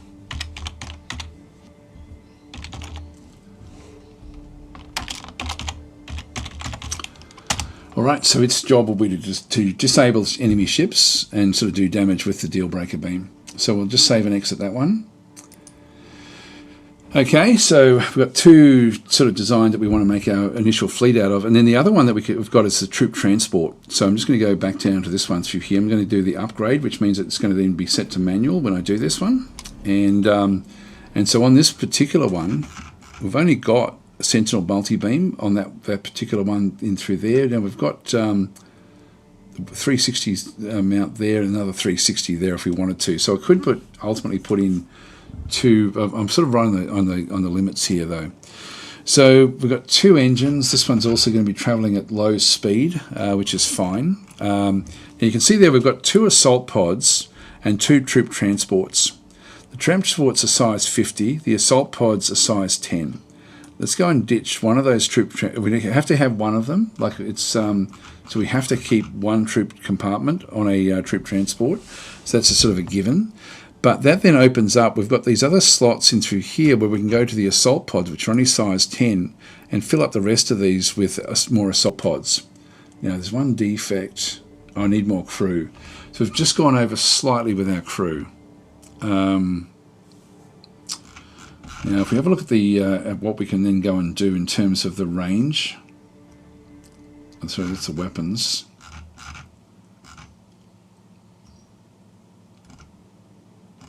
Where's our range?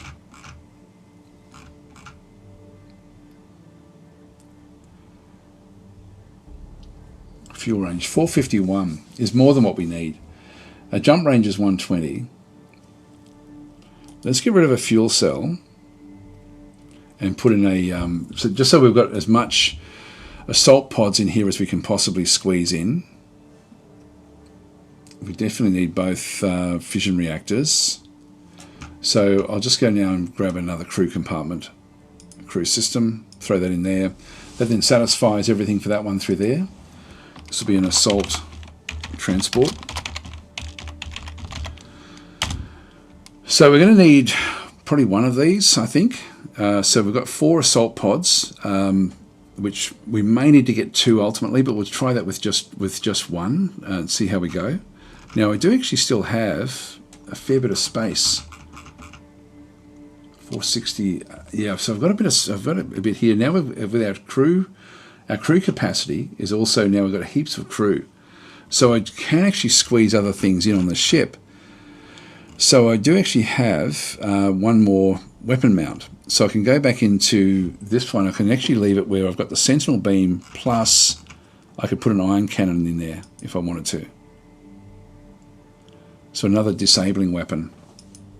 Let's do that. So we end up with a 360 mount with disabling and a 360 mount with the Sentinel beam.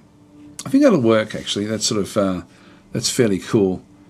So we should then be able to just keep ships disabled if while we try to capture them. I'm thinking we're probably going to need to get 2 of these ultimately. So let's just save and exit that one. Oh, one thing I forgot to do was set up all this stuff. So I'm going to go attack stance against weakest targets neutral. Cautious is fine. I always like to do 20-50, 20 shielding and 20 armor.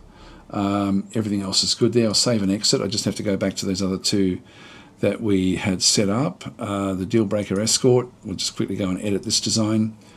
I like these to be aggressive, which means they're going to close into the shortest distance. And if they're going up against stronger targets, also be aggressive.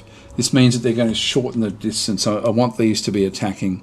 And again, just 20-50 so that we escape early if we can. So save and exit.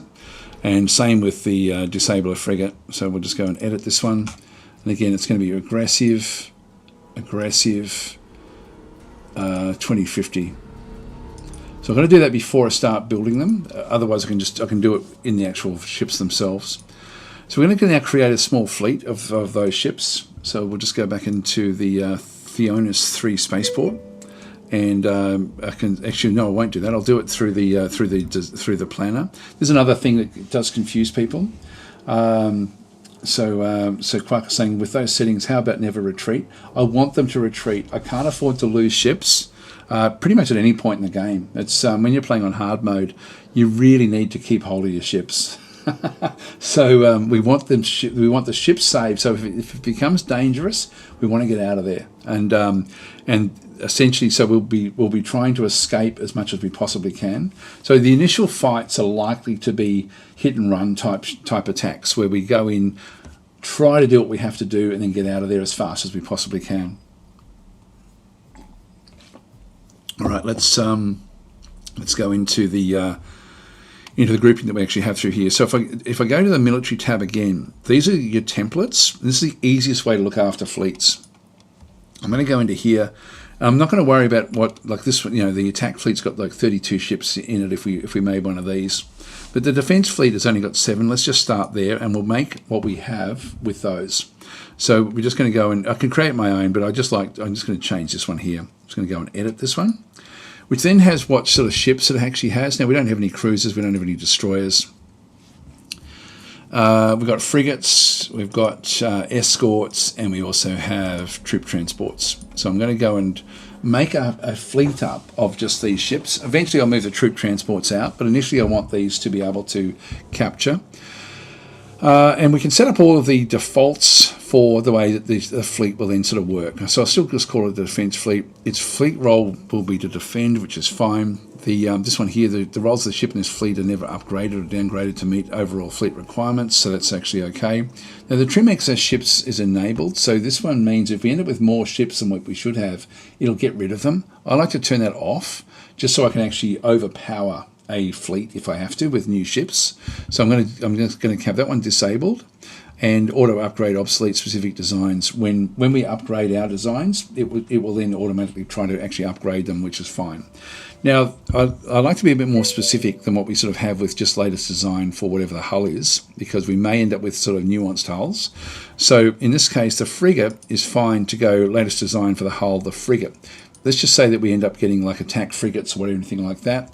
This one is just going to, I will then just come back in and upgrade this one here.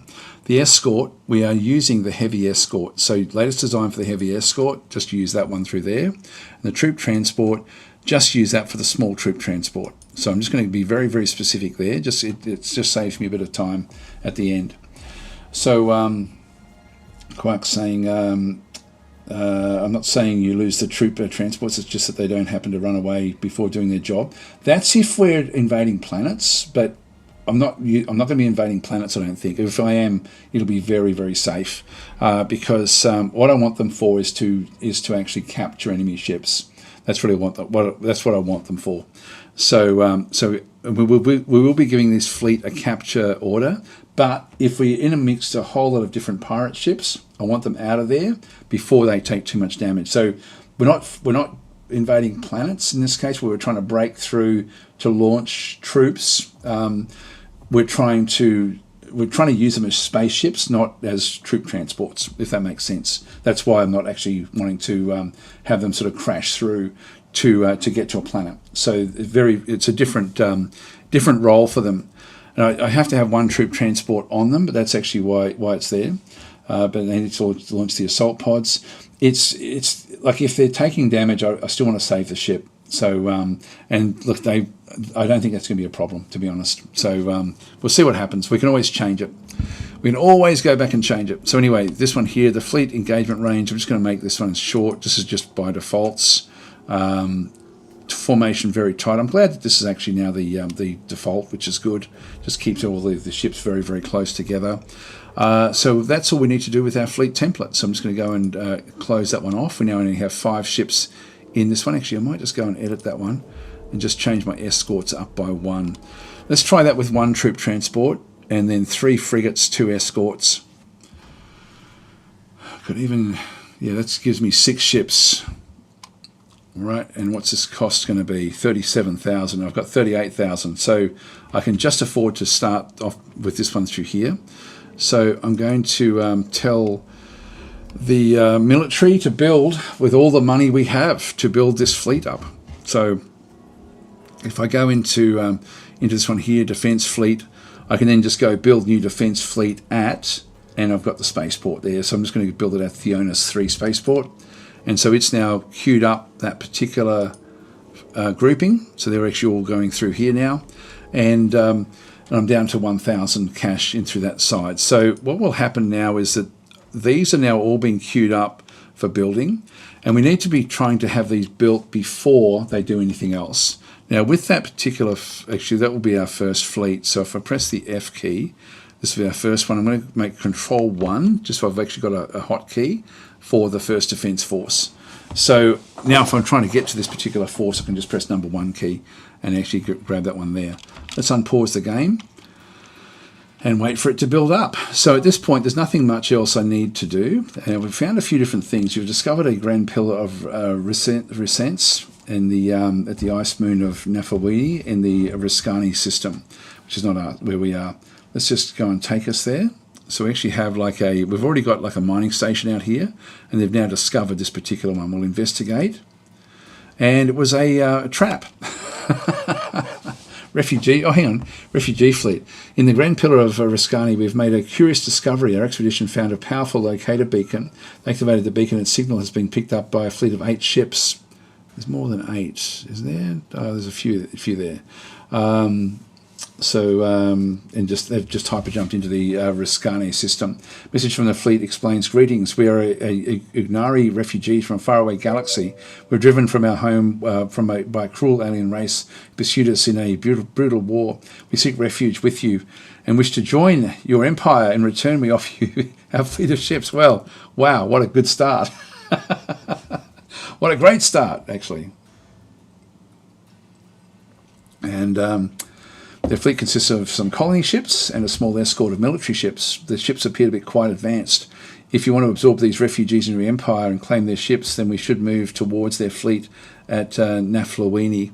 Now, I'm not sure if we're going to need to get like an explorer ship to go and do this one here. So these guys are sitting back through here. We've got a colony ship through here of Ugnari, 53 million of them. Actually, this is fairly useful. These are good for ice worlds. They'll be able to colonize this world, I would guess. What else have they got through here? A little escort. There's a patrol escort with rail guns. So nothing too much really there. Yeah, I thought that was going to be a pirate incursion. What else have they got there? That's a frigate. Yeah, more frigates back over there. Wow, this is actually a great find for us. A destroyer, which we won't have access to for a long period of time. So getting hold of this guy is going to be very, very useful. So we need to get an explorer ship out there as fast as we possibly can. Back across, we've got our explorer ships. These are the different explorer ships that we have. They're all moving off. Oops, hang on, I've unpaused. I'll just pause again. That one there is going off to explore a different system there. We'll send it straight in to this world and just move in. Yeah, so these are essentially abandoned, but we'll just go and pick these up. I'll just move to that ship to start with. Move to the Dreadful Inquisitor. Right, so we'll dismiss that one. So here we go. We've got review automation settings. So Distant Worlds 2 is a complex game. Okay, this is cool. I've never seen this before. This is new. So it's a complex game with many features, but you can control as much as little as you like. You can automate any part of the game so that you can focus on any other parts you prefer. This is great. Actually, I'm so glad they've put this in because this actually is actually telling you essentially the policy screen that we went through. I said before, like this is actually this is all the stuff you can automate. I'm so glad they've done this. What a great suggestion to actually have this one in here. I really like that a lot because it shows the difference between this game and every other Space 4X. Just the degree of automation. And I think where people actually get so confused with the game is that they think they have to manage all this themselves, and you just don't. Like you don't have to manage very much at all in this game. It really can be something where it can be a very, very relaxing game.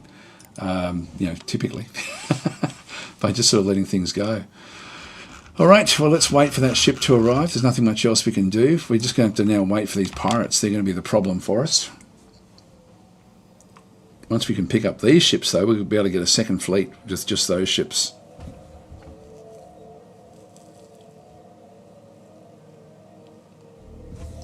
when we give a direct order, it changes from automated to manual. So we're now in manual control of this ship. It's now just hitting the hyperspace. So it wants to build a constructor. I will allow that, because that will then allow us to then sort of build more mining stations. Just turn off the exploration ships.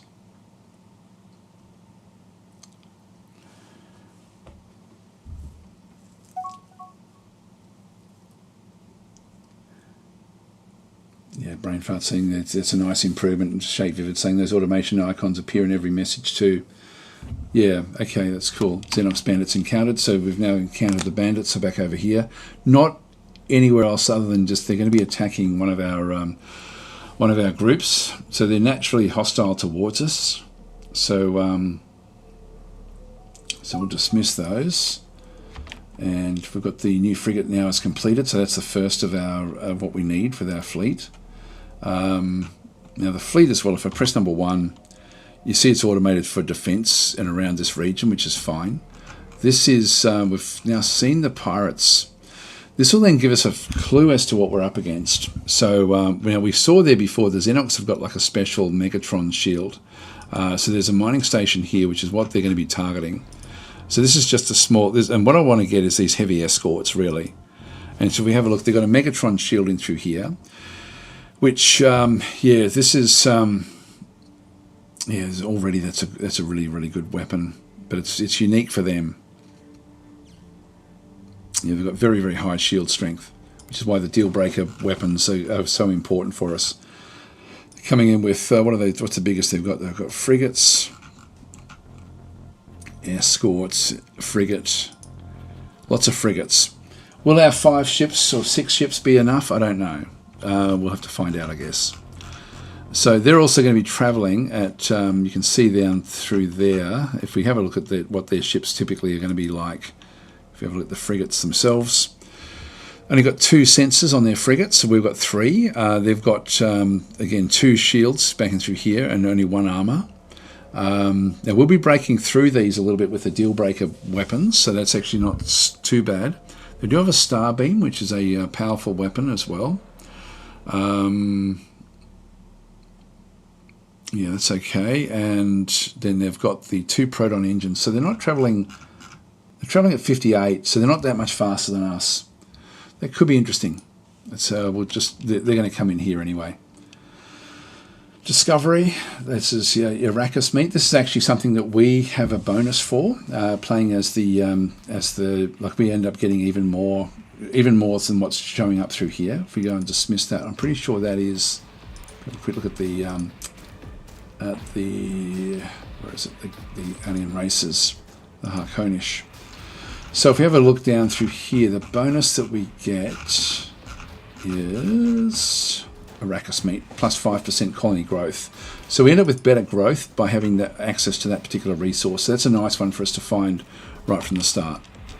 So they're going to come in and attack this and raid it.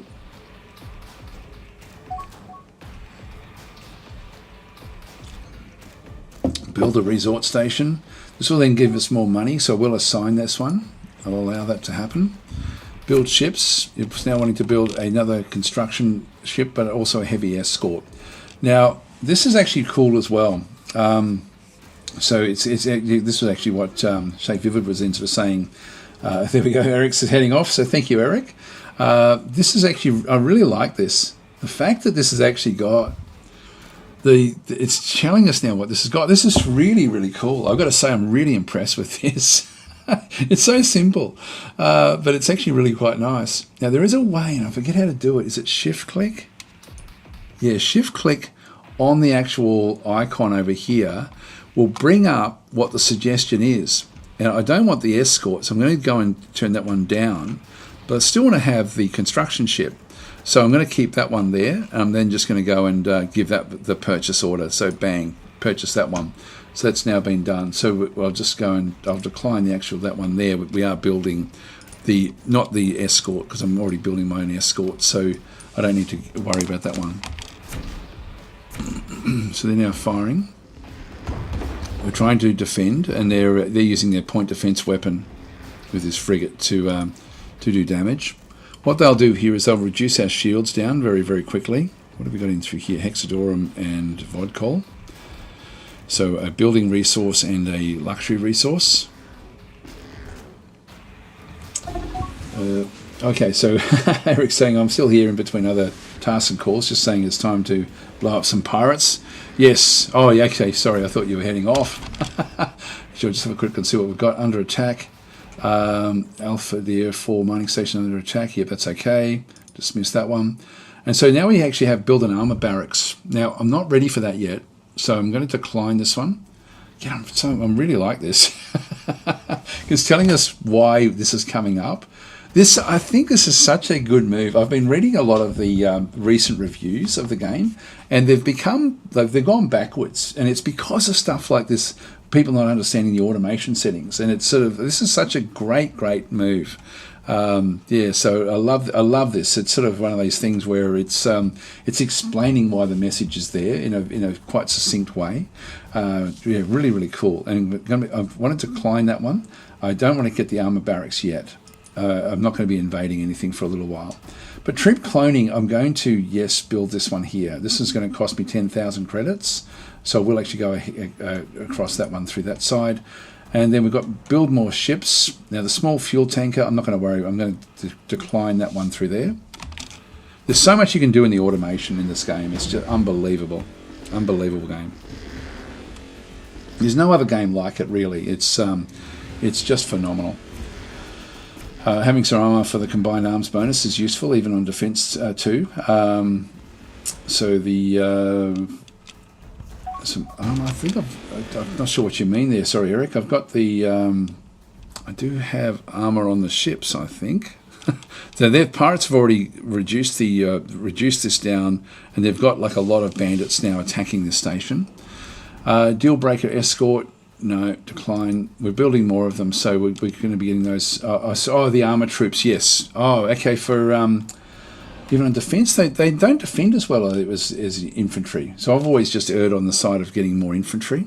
Actually, we better do that with our home system. So let's just go back to the home system back in here, and we'll just start to at least get some troops. I'll start with 3. And we have the other world over here as well. This will then sort of make it 5 is usually about what you need, just to. Yeah, we don't have enough cash on hand for that one. It means the 25% armor bonus you get from having tank. Oh, I know what you mean. Yes. So even just having 1. Okay, when it comes up again, I'll approve it. Approve the purchase. So let's just go back out and watch the. Is it that one there? Yeah, that one's the one that we're tracking.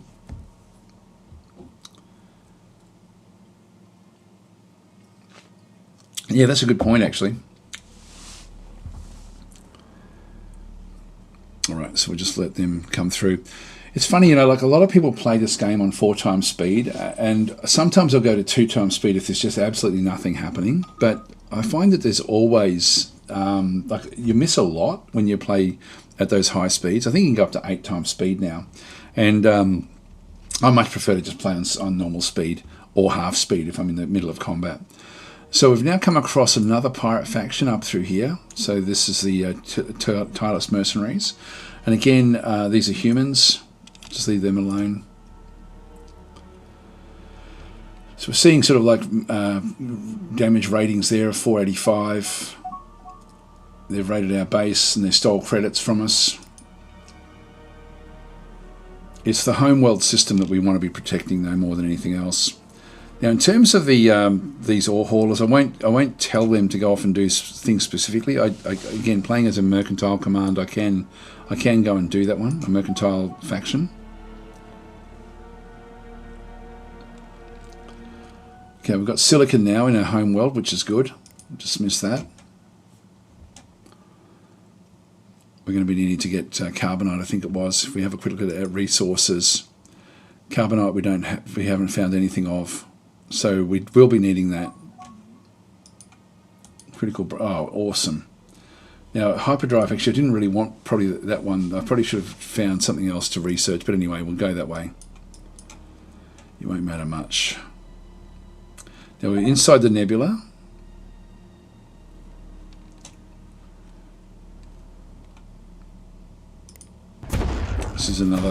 This is the humans. Escorts, nothing bigger than that.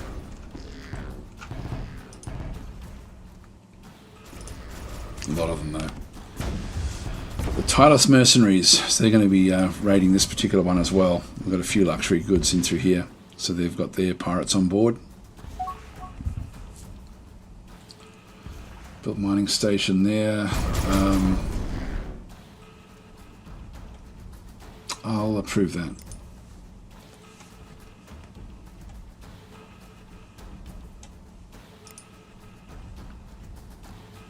So they're still coming in.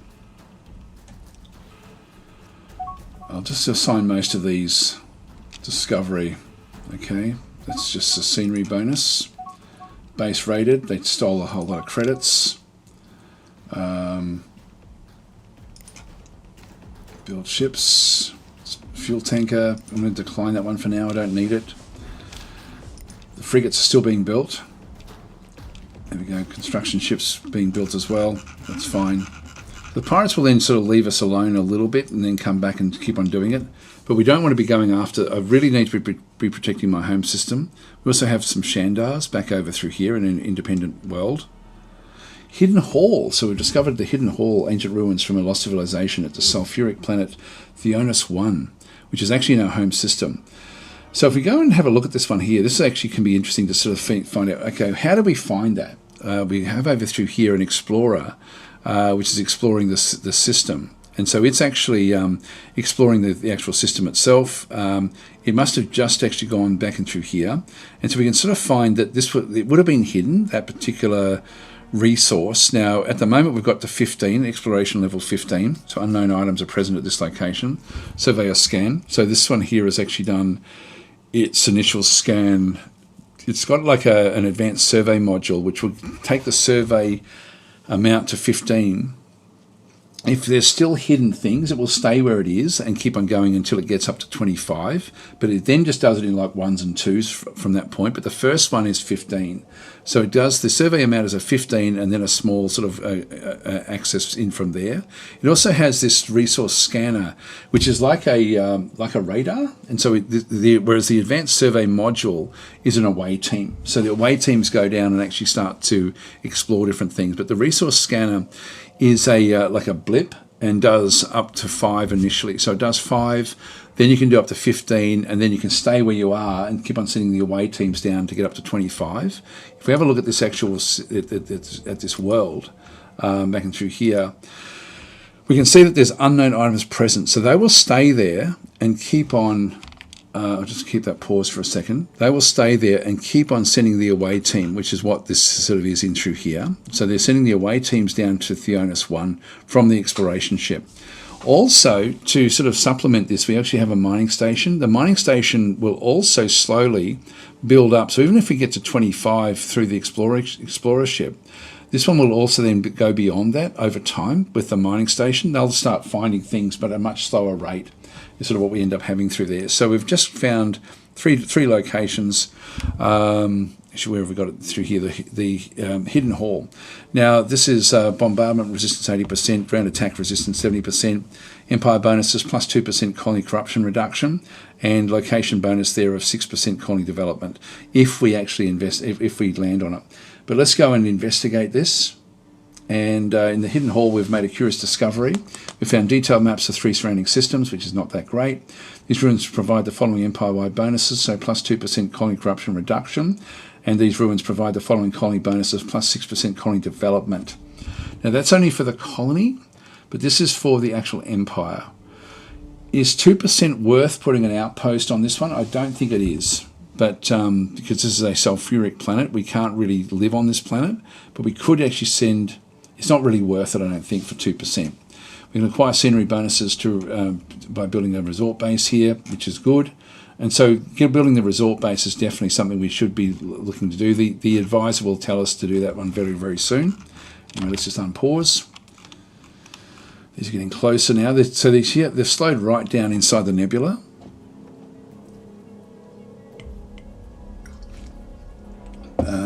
Quack's saying if you're facing an enemy without armor, like pirates generally, it gives you a nice combined armor bonus if you have armor. Yeah, I can see that actually.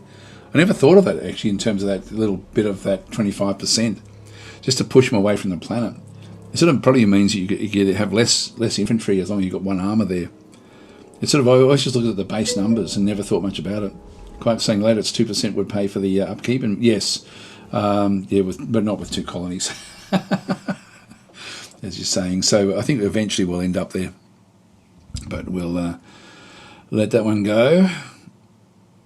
So we're in soup here in the nebula. So the nebula is slowing us right down. And this one's now gone off to scan other worlds. This one must have unknown items. This is going to be one of these examples. I'll just pause again. So this guy here is coming in to do a scan of this gas giant. But there's already been, like, we started off the game with 5% because it's sort of inside our territory. So every planet's going to start off with 5. And so what our guys are going to be doing is going around to anything with unknown items and actually then trying. So this one actually, I've got like low abundance of Caslon, but there's something else here. And so they'll use their advanced survey module to then send away teams into the gas and sort of do more exploration. That's how that's going to work. This one here we're manually controlling. I'll just go and grab it. So it's now coming in to expose these up. And when we get close enough, we will then just get a... so yeah, we're just moving across to this particular ship. There we go, abandoned ship encountered. So we'll investigate. And we've now we've investigated an abandoned escort. So and so we'll... essentially we've actually now got this one. We can disable it for the advanced tech if we wanted to. I'll just keep a pause there for a second. It does have the vector engine.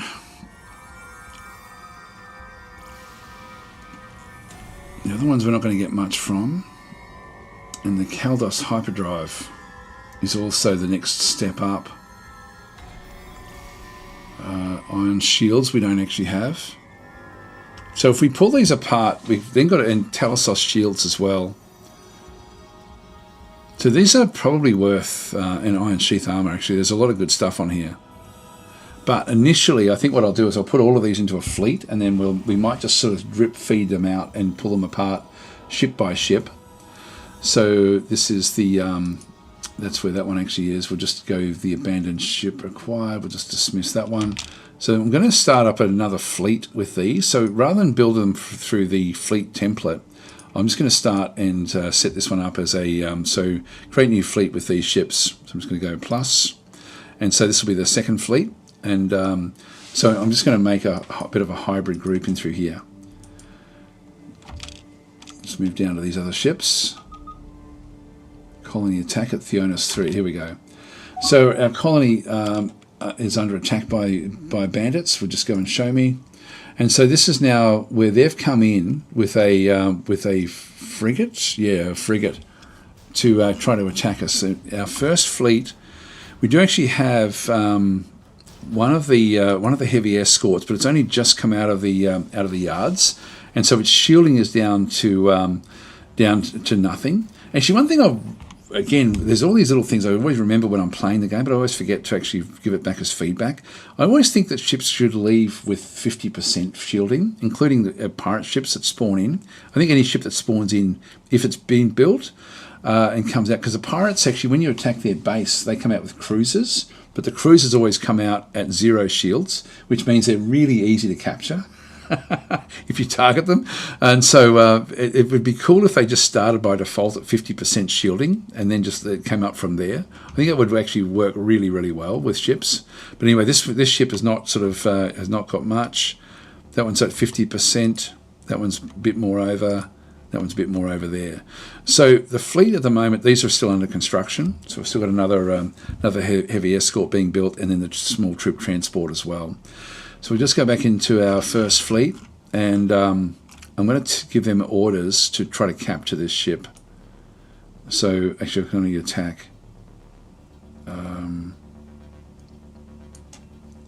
wonder why. No troop capacity. Oh, we don't have this yet, of course. Of course, that's all we can do is attack it.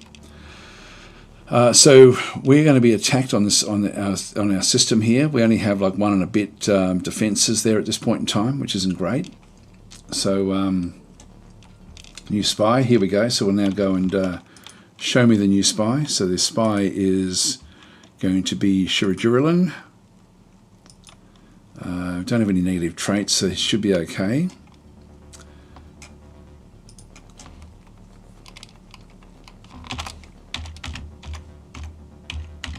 I think I'm probably spelling this incorrectly, but anyway, that'll do for now. And then we'll.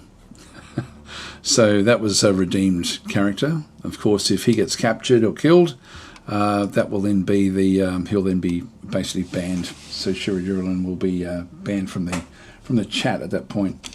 So let's go forward. We've got build ships, small troop transport. No, decline that. I'm going to have enough with this new fleet that we're going to have. We've got good income up through there. So Quack is saying, I like that shields are 0 at build. It forces one to be strategic on when to build. Please take it back. Don't give developers good ideas.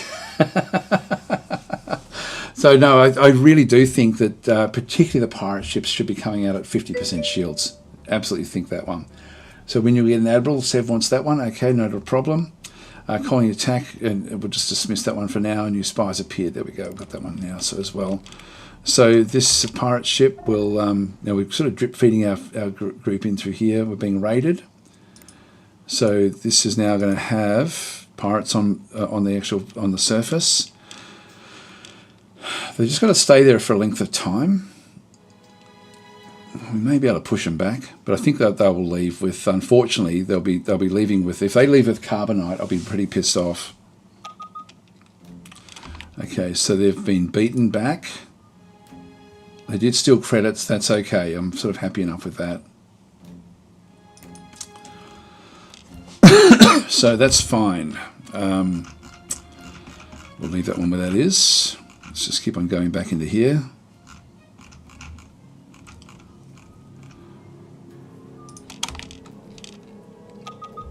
Abandoned ship, investigate, and dismiss. So this is another one. We're just going to go and add this one into the second fleet. So we'll just build these up as we go to each one of these. Let's just now move across the Crafty Endeavour. What a great find this is.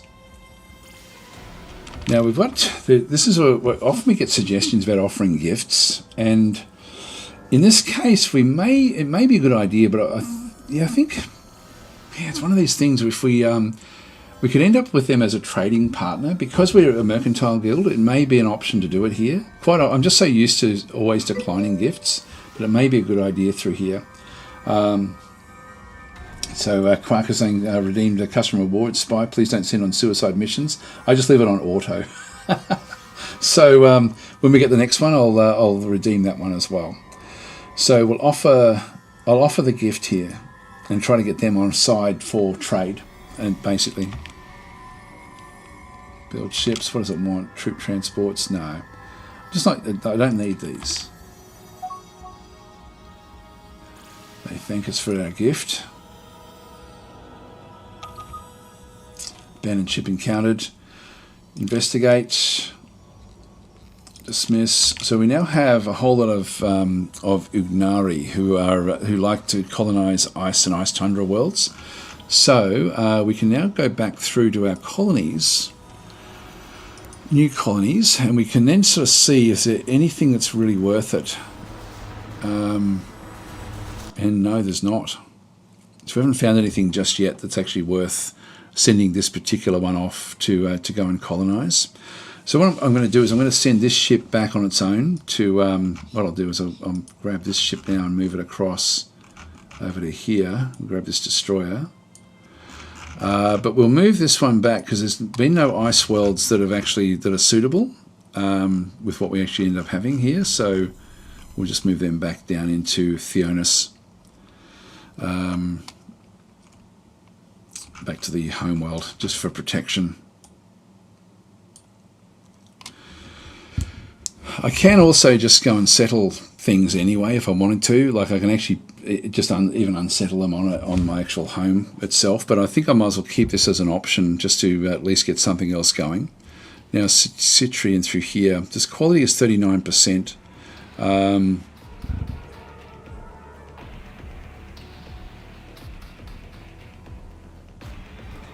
Yeah, so overall, the it's only plus 14 for the Ignari.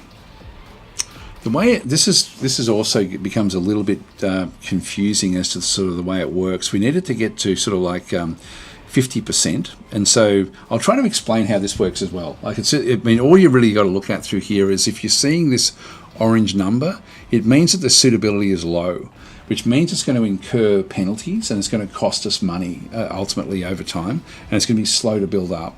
So typically with these sorts of worlds, you don't want anything until it's either really close to 20 or over 20 in terms of the actual suitability.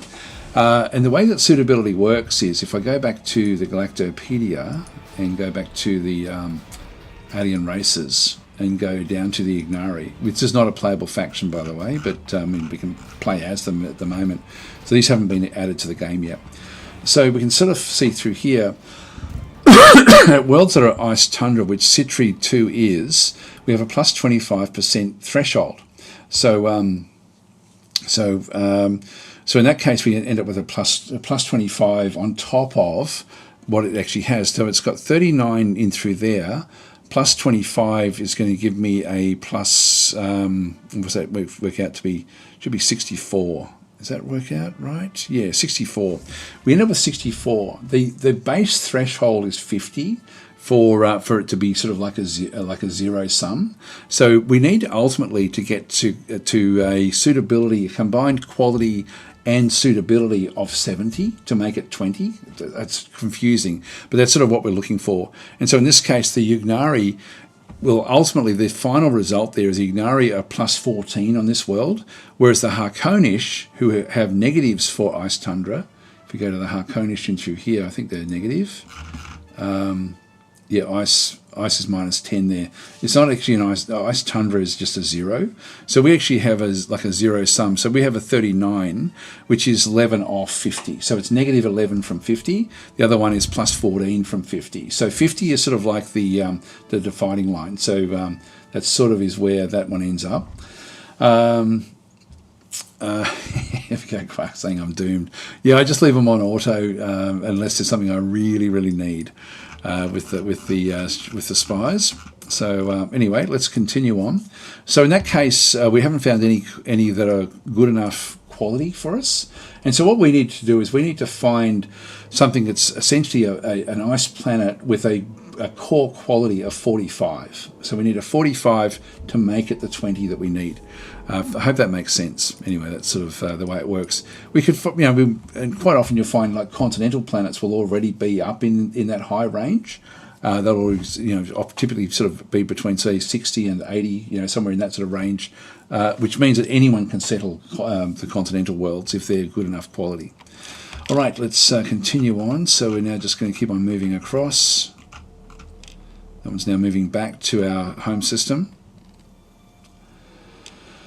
We've now got our construction ship. Now they're still moving off. Oh, here we go. We've now got ourselves another ship in through here. So if I go back to the first fleet, let's actually have a look at this particular one now. So we've now got the various ships are coming in. The 3 frigates are trying to get close to each other. The other escort should actually start to move in as well. And so they're all going to be coming in to deal with this Infernus assault coming back in through this other side to do another raid on Theonis 3. So this is why we need to build these ships initially. And what I want to do is I want to go and try to capture these. So if I just go back to the first fleet, right click, I still can't capture because we don't actually have any troops yet on the in the fleet. So we'll just do the attack. Now if I do an attack, it means that they're going to just come in piecemeal, which is actually still okay. You can see our shielding is now fully up with these ships. That one's still coming up at this stage. But let's have a look and see what actually does happen here. This is, again, going to be one of the Xenox bandits, which means it's going to have Megatron shields, which is going to be a little bit hard to sort of deal with. Our long-range beams are going to be out to here. So we're going to be firing at it before it gets close to us. Let's go and have a look at each of the actual shots that do come in, and we'll just try to sort of pick apart, and I'll try to explain what's happening to the actual ship itself. This has got 672 inch shields. The beam will fire about now. So we've now fired, that beam is now fired from that ship out to the pirate ship, and it looks like it actually hit.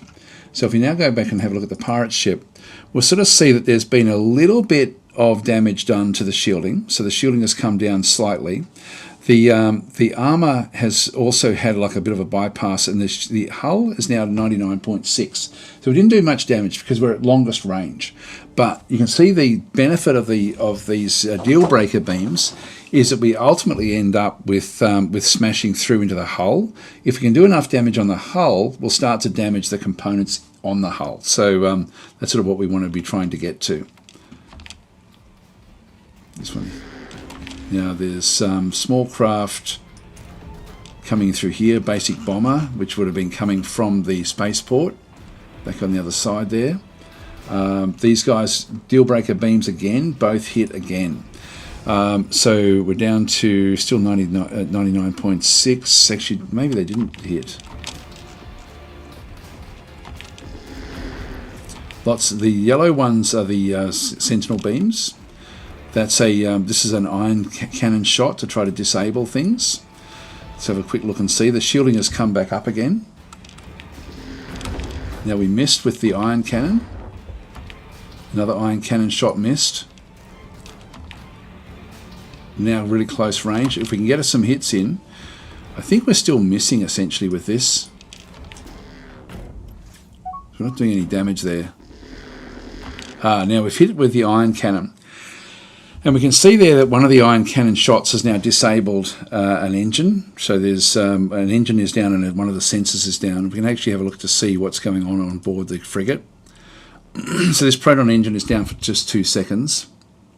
And the crystal sensors is down for 9 seconds, which is pretty much just a scanner. So we'll the others are still trying to close the gap. We don't have enough power here. Another iron shot. Weapons now down as well. So one of the weapons has now been taken off. And if we have a look, you can see there the assault pod. There's currently none available. So that's actually that's probably the weapon that has been hit. Oh no, Sentinel multi-beam has actually been hit. Not that it's going to matter much because we're not using small craft except for that little lone bomber that had come from the spaceport. Another ion attack. Yep, engine down again. Now they're still recharging up their deal breaker beams. This is where the facing of the ships is important. They will spin when their deal breaker beam comes back up. We don't actually know the status of this. It would be cool to know this actually, to be able to sort of think, okay, look, it's still spooling, still charging. Actually, a lot of the weapons would be handy to sort of know what that's doing, like even the assault pods. So we're still using. We're getting like the actual. Sorry, if I just go back in again. The cannons here have got a firing rate of every 7 seconds, whereas the deal breaker beam is every 18 seconds. So we get more than 2 shots with the iron cannons before the deal breaker then kicks back in again. But these should be spooling up, ready to have another shot. Hyperdrive is now offline. This is what we want the iron cannons to do. So the iron cannon is now disabled, inside the general area of the hyperdrive, which means that it can't jump, but it's still got all of its shielding. So we still need to actually whittle away at it. So we just got to do the damage as well as disable. Another iron cannon shot. It's now got this one back again. There's a deal breaker beam that's come in and actually did some damage in through there again as well. So actually no, 672. It seems to not have really had much of impact. It has a little bit. There we go. We're down to 97%. And we did see some damage that was done. And it just takes a long time for these weapons to kick in.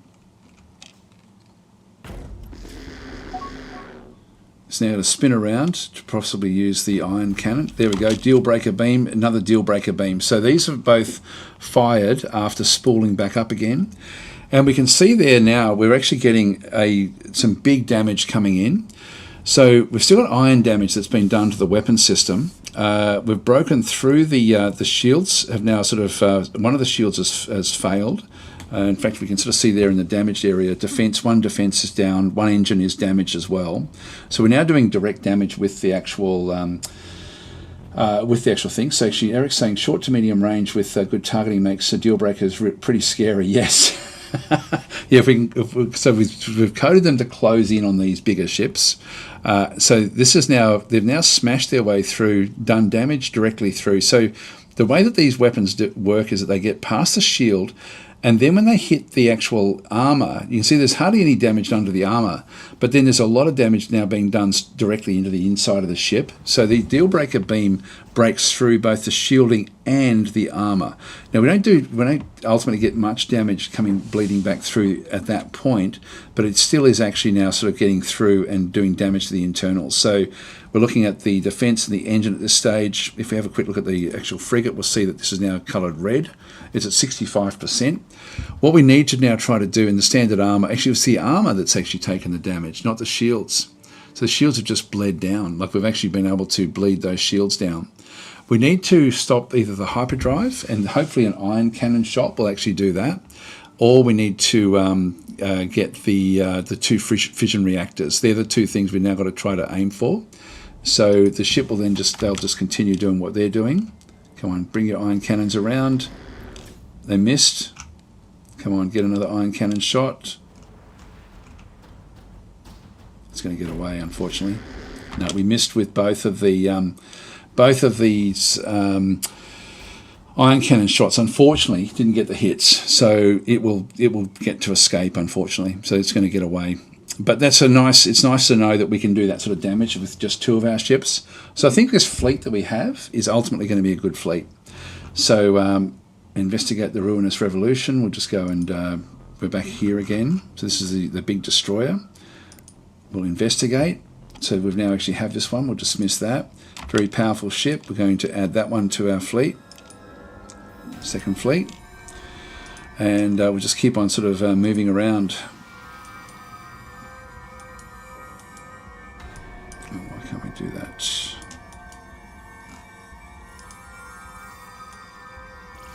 Yep, I'll just keep on moving around with those. Now these fleets, if you have a look at these individual ships, they're still set to manual. That's okay. So it's just going to stay where it is. There's another ship that we had. If we just go back to the second fleet, if I just go back and press F, and then make it Control 2, I'll just see where they actually are. That's manual, which is good. It does actually have fighters on board as well. The second fleet, this one here, is that ship there, and where's the other ship?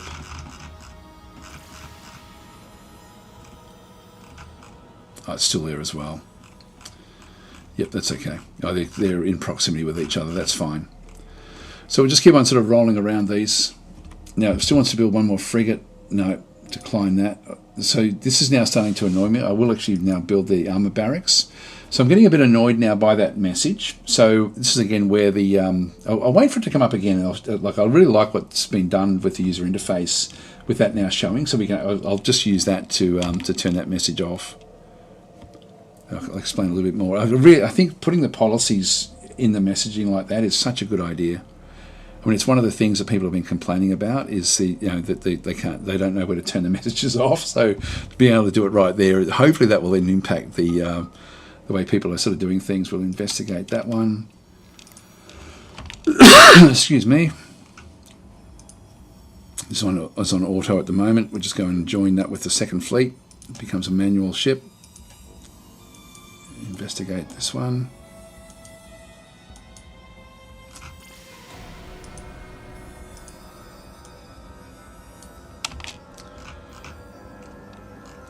Okay, we'll get all these together. Then we'll move them back as well. Discovery at Caliban 2. Okay, 15% from deep ice caverns. Caliban 2, that's not going to be part of what we have. No, nothing else there yet. We'll investigate this one as well. Dismiss that one. If I leave it on auto, they'll just go off and do their own thing. So I do want them to move in with the second fleet. And then we'll just go back up to this one.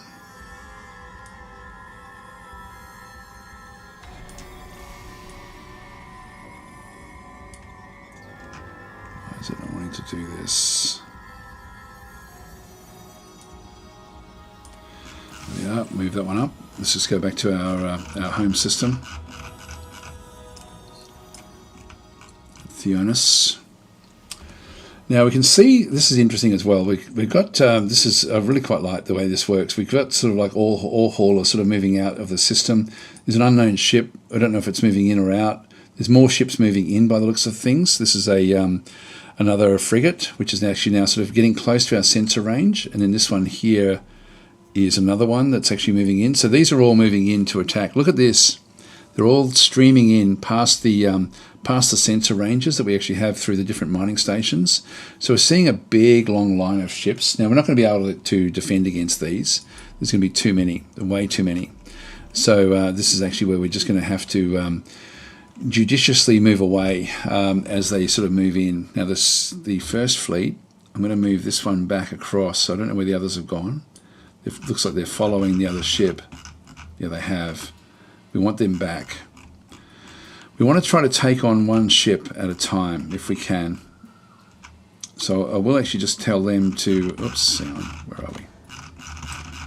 Just go back and just tell them to move back in towards the base here. We do actually have a little bit of the boarding assault strength now as well. That may not be enough to claim what we need to claim. Here we go. We've got ships coming in from different angles. They're going to be raiding the homeworld, which is a problem. I'm going to decline that one.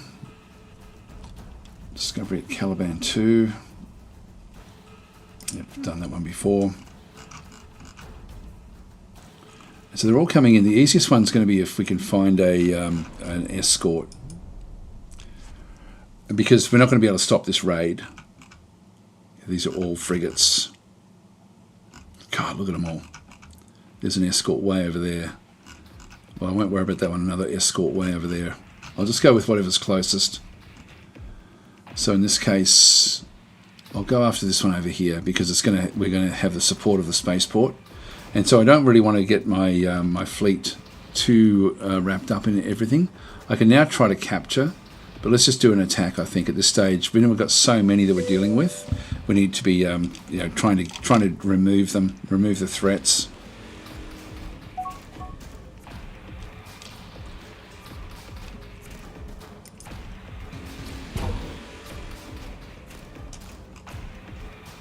Yeah, they're all escaping.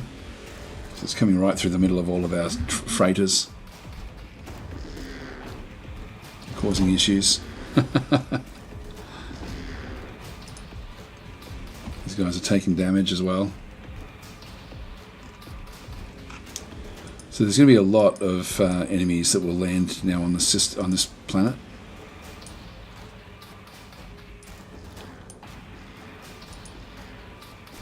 Nothing much happening just yet.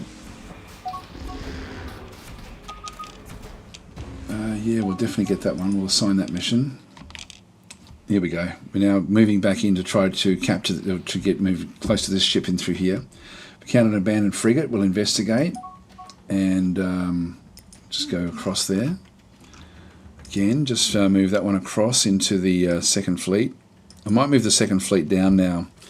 So with the second fleet, I'm going to tell them to also protect the homeworld.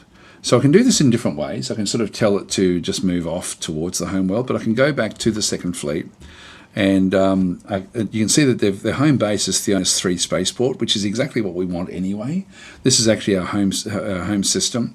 If I just say, hey, you're now a defense fleet, it's if I just go into the fleet role to go to defend, and I'll just double check their the fleet engagement range, 40% of fuel range. I'll just make it fairly short at, say, same system. So it's just so that they'll now move off, and we've got some really good boarding assault strength here as well. So we'll use these to fight the pirates as much as the other fleet that we've got. This is a great fleet. So this is already sort of working out very, very well. And we'll just keep on adding the other ships. By just automating that fleet, though, I don't have to tell them what to do. They'll move back now to the home system and start to look after those ships. I will then take them over when we've got a chance to capture. So we'll dismiss that and investigate this one as well. Dismiss that one. So we've got and investigate that as well. Dismiss that one. So that's now all of these ships should now be in the second fleet. So that's another frigate. Second fleet there. That's the other explorer ship that just happened to come by at the right time. So this one here we've now sort of like this one's still in automation. This one here I'm just going to go back and automate. So fully automate. So it will now just go off and do its own thing. We've now done what we needed to do with. I don't think there's anything else in here that we needed to look for. I think it's all okay. So got the new mining station completed. That's fine, and build the resort base 2 at Utari. I'll accept that as well. Now that's not the same message that we were looking to fix up before. We'll wait until we get that other sort of more annoying message about building ships and things. If you're sort of trying to get back to the Galactic North or whatever, it's just Shift Q or Shift E, and you can then sort of go around the cardinal points at 45 degrees. That just sort of gets us back to around about north. Okay, so we're seeing now that this pirate, we've got more information. This has now got a rating of 1,400. Our second fleet has got an overall rating there of 900, so it's actually still not powerful enough to really take on what we know about that particular pirate group. But it's now moving back automatically, so it'll move back to Theonis 3, which is the one that's actually, God, look at these pirates. Wow. They're everywhere. They're everywhere. In the meantime, we've still got the first coming in. This one here, I don't think this will be targeted. It is trying to jump away, just escaping, so that's okay. I don't mind if it just stays in deep space. This has taken some damage.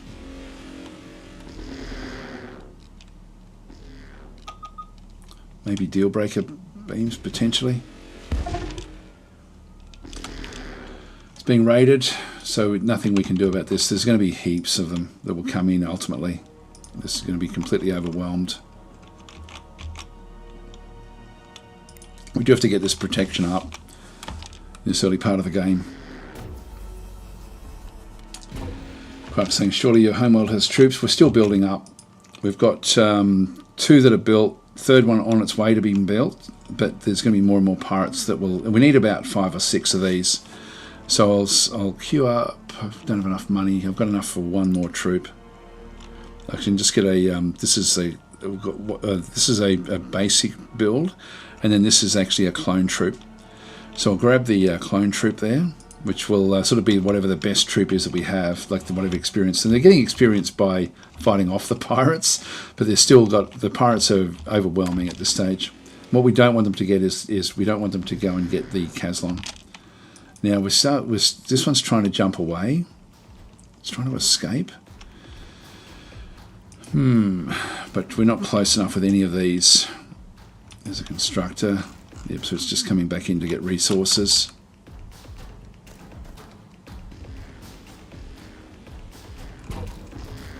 Come on, disable it. Oh, it's gone.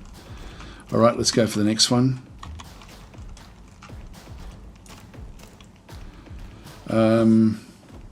I can capture now at 413.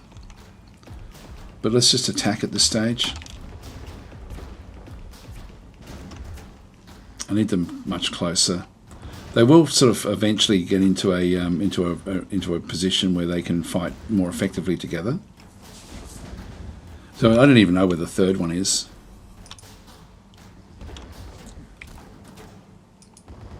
It's those 2. Where's this one? Here it comes. Back from a different angle. It's the Phantom of Theonis, so it's attacking this ship. It's now trying to escape. Not that we've done any real damage yet. It's gone. Now there's is there anything else back over here? It's just picking up stuff. So it's still coming into raid. Yeah, look at this. Look how many pirates we've got coming in here.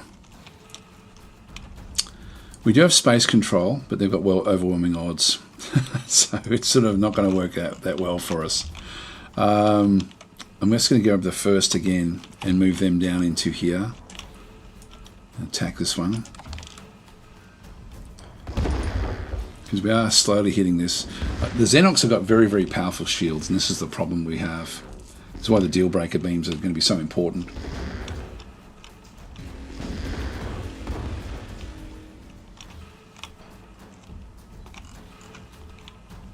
There's so many of them.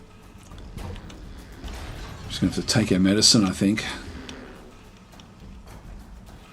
They're destroying these as well.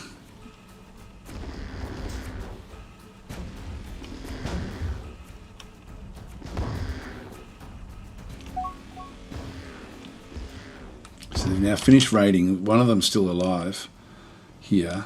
Only 100 credits. Okay, I'll take that. We're sort of in the negative here anyway. Now another problem we have is that when this actually happens, there's actually more problems than we realise. You can see there the happiness. We should actually end up with, we're terrified at recent pirate raids, so we end up with 10 happiness loss. We also have extremely high corruption rates in through here as well. So we're losing a lot of money now, which is going to then impact what we can end up getting with our cash flow. So we can have like a roll-on effect. This is why we have to really protect against these pirates, just to try to keep our people safe. It becomes a bit tricky, but anyway, let's. The first, I now want to get them all back together. Actually, I'll still go after this one here.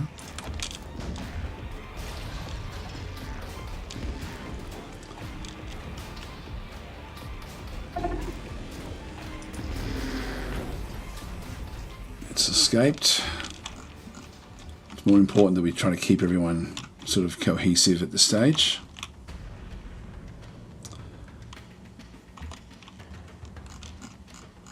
Yeah, there's nothing else. They've all gone. We know which direction they're going to be coming, though, but they will sort of surround the systems. So let's just go and, while they're taking money, at least they're not taking resources. Let's just go and move to that location there. Now, again, what I could do here is actually just go and tell them that their job is to protect this system. Like saying you can also keep taxes high to get troops more experienced by fighting rebels. Well, we're going to have to just wait till we get. I'm not going to tax. I'm just going to leave that in auto at this stage. So with the tax rates and things, tax rates can become fairly tricky to manage if you're trying to do them automatically. And I don't really want to be showing stuff that's going to be difficult. Calling the attack in through here again as well. So they're now attacking this world. I've only got one troop here, so this world is now going to be suffering as well. What we might have to do is actually split up our two forces, and I think I'll send the first one, make this one into a defend, and I'm just going to have it defend this this world. So I'm going to change the home base to Pleidocin, this moon. So the Pleidocin moon is the home base. They'll then move up into here. So as long as they're on defense, just set the tactics to be same system or even same location. Might just go same. I'll go same location there. So just so they look after that one moon, and our other guys will then sort of look after the whole system when they actually arrive. Okay, so I'll just dismiss that. Other fleet is going to be coming in very, very soon. Being raided, unfortunately. New Admiral. So who was that? That was Sev, I think. Let me have a quick look and see. homeworld.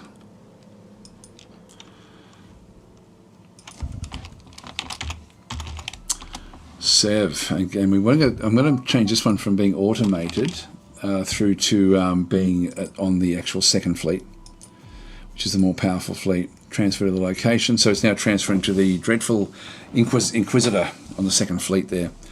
Now we want that to be the destroyer. So if we go back to the second fleet, the Ruinous Revolution is not the actual main one. It's this patrol escort. We don't want a patrol escort being the flagship. So I'm going to go and grab this one through here. Just going to do a long right click and set the Ruinous Revolution as the lead for the fleet, for the second fleet. So it's now the flagship. So if we go back to the second, it will now show us Ruinous Revolution is that one there, and so that will ultimately be where the admiral will then reside. So that way we just end up with more powerful ships, sort of with the admirals on the more powerful ships, which also become the targets, but they should be able to protect themselves a bit better. Carbonite found at Pleidocin. This is actually this particular world where we've got the pirates raiding at the moment, where there's we've now actually managed to discover this resource here, which is great. So that's awesome. That gets all of our basic resource needs done. So that's actually on an actual colony, which is even better. All right, that's done now.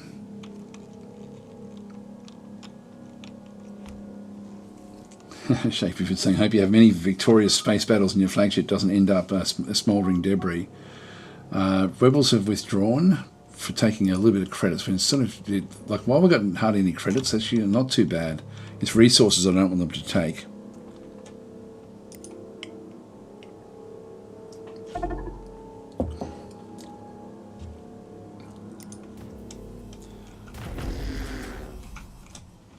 Now we do actually have, this is the first defence force is now coming in, and this one's trying to jump away, so we'll just get the first to tackle them bit by bit.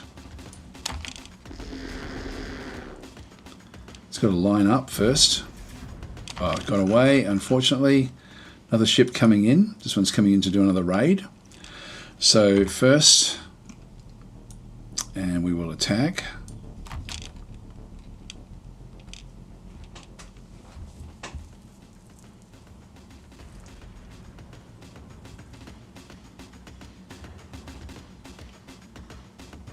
We haven't been able to kill any ships yet,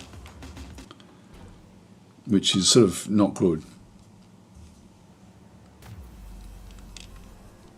I need to take some more credits. And again, it's affecting their happiness. So taking the Phantom. So we're not really getting through just yet. Yeah, Iron Cannon just went in there, so we've now disabled 2 of its engines. It's trying to now jump away. Another shot. Come on, disable it, guys. Disable it. I think we need another frigate, to be honest. Got away, unfortunately. Now the first, I'm just going to put that one back to defend again. That is just set to the same location. There it is. There's more coming in.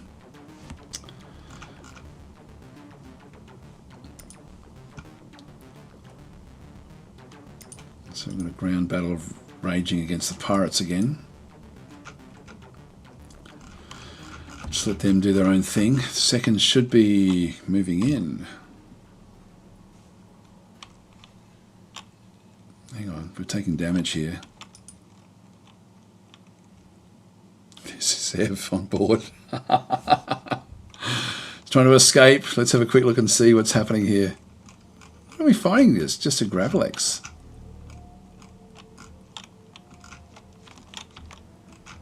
This should be easy. Alright, this one's down to 29%. So these guys are... Why did they attack that? The second... Set to same system. They should be moving down. Anyway, let's continue going. So these guys are moving in to attack the Gravelex. Will Sev escape?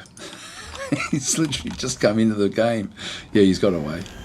There we go. Got rid of the Gravelex. All right, second fleet is still on automatic, so they will move back.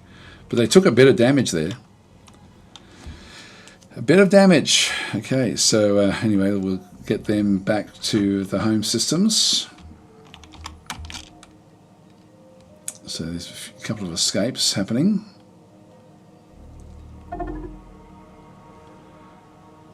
Now I'm just going to tell Sev to get onto second fleet transfer. So now we'll transfer to the Ruinous Revolution. We don't want you on those little ships, particularly when you get targeted like that. This is under attack. Now we can't do much about these locations.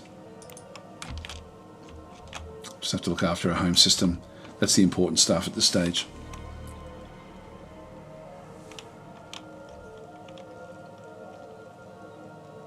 Second is on its way now. Okay, there's more of this other, we just passed pirate ships in space.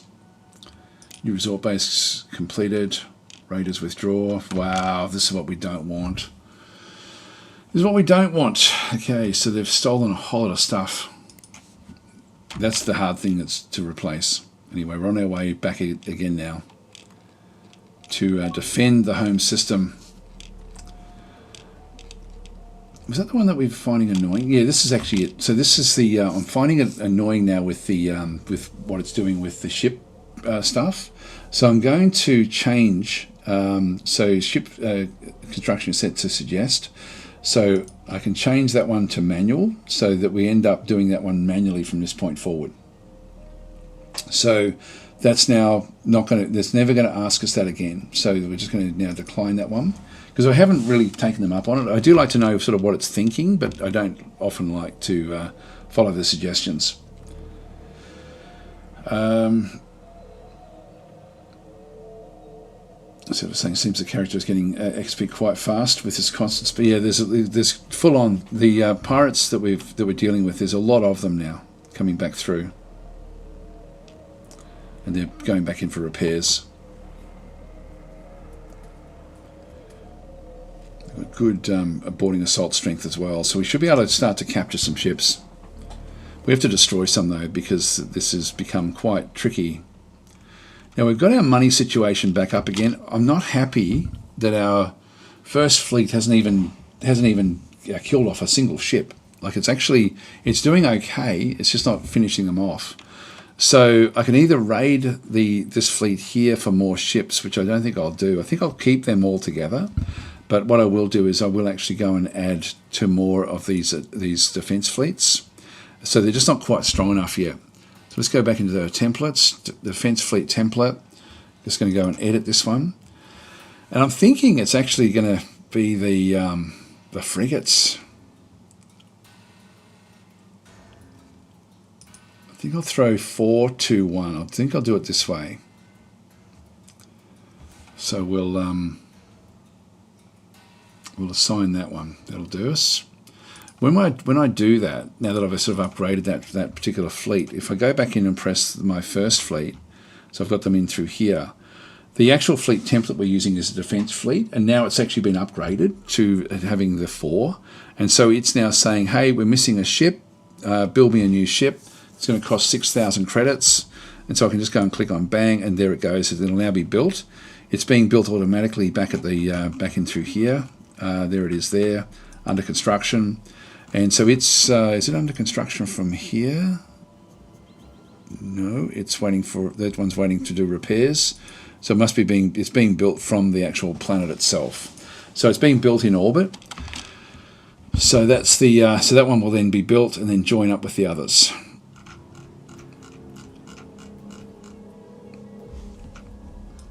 And then we'll have round 3, I guess it will be, with the pirates. Constructors coming back in. Mining station completed, that's good. When the base suggestions come up, I'll change that to automation.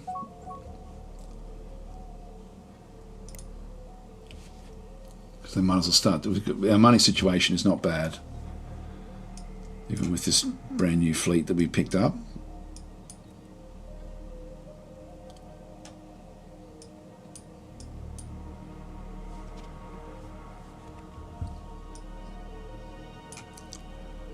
Haven't found any other planets, have we? No, nothing else yet.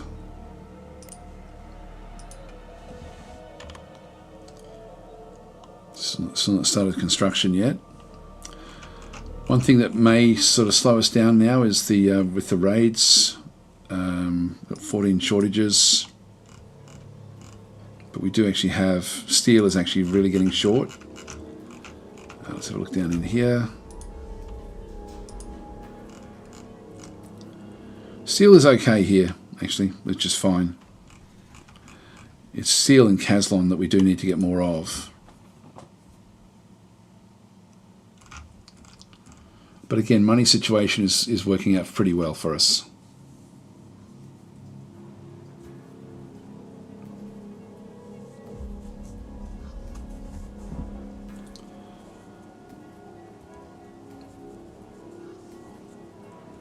So second fleet is now just coming in for repairs.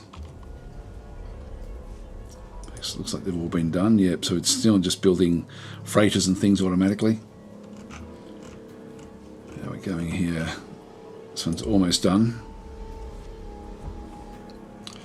So that one will then just sort of zip off and join up with the other, like with the rest of the fleet.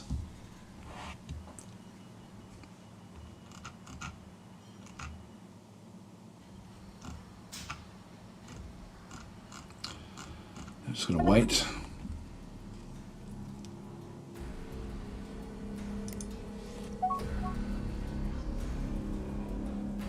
Yeah, so they're stealing money, not from our home systems. They're sort of now raiding the other locations, but they will come back for these to these home systems. Again, this is another reason not to expand too much until you've dealt with the pirates.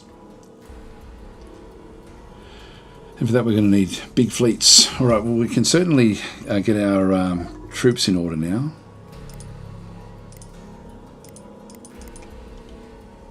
Let's go and queue that one up. And we'll do the same thing over here.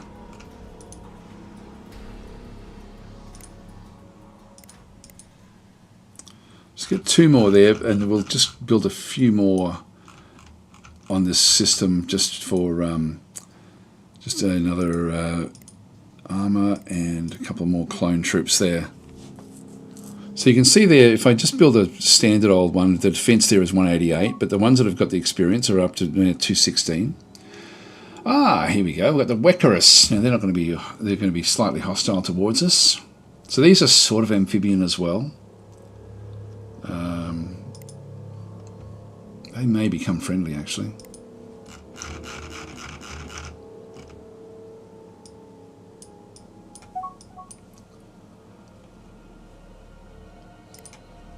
Just keep it back here now and just watch a little bit as things develop.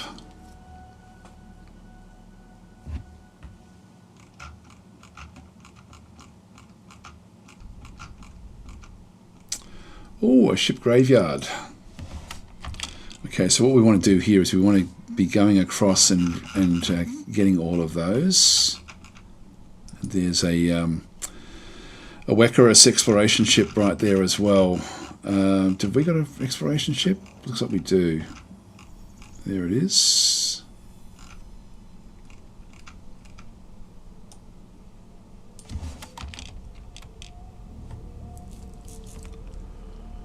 And if we just go across, it's abandoned ships.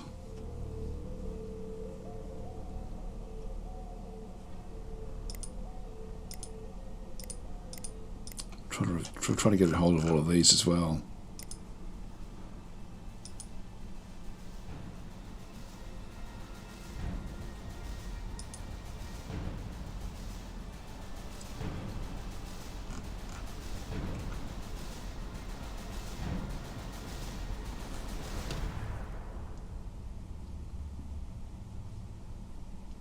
Not sure why these are turned off.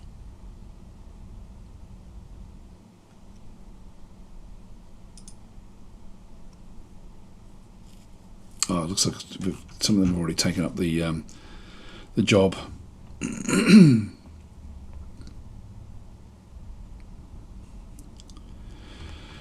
We'll just do this one manually. So this is a ship graveyard.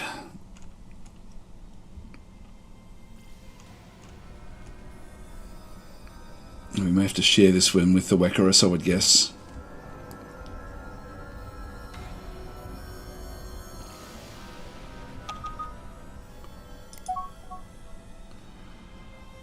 Yeah, remains of a battle. We'll keep our discovery to ourselves. Well, we can't because the Wekaris are here as well.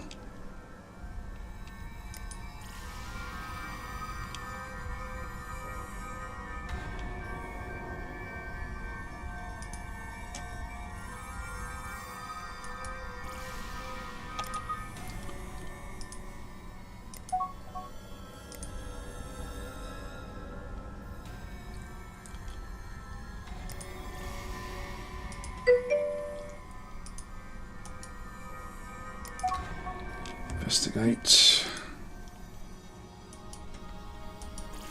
Just make it fly through all of these.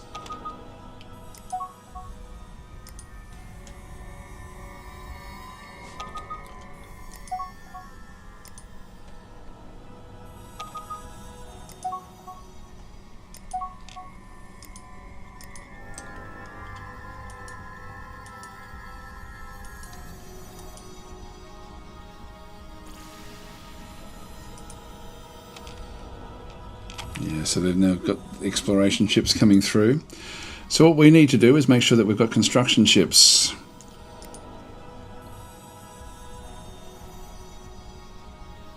Need more. So we'll go back into our build order. We've got 13,000. We can afford 3 of those. So we'll go and purchase more of them. And hopefully we get to keep most of these.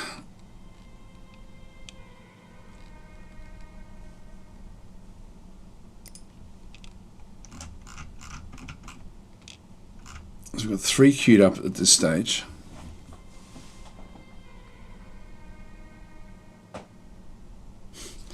So they're now coming in as well.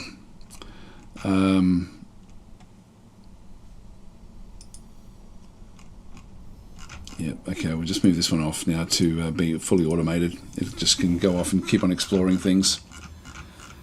So the Wekaris are there as well.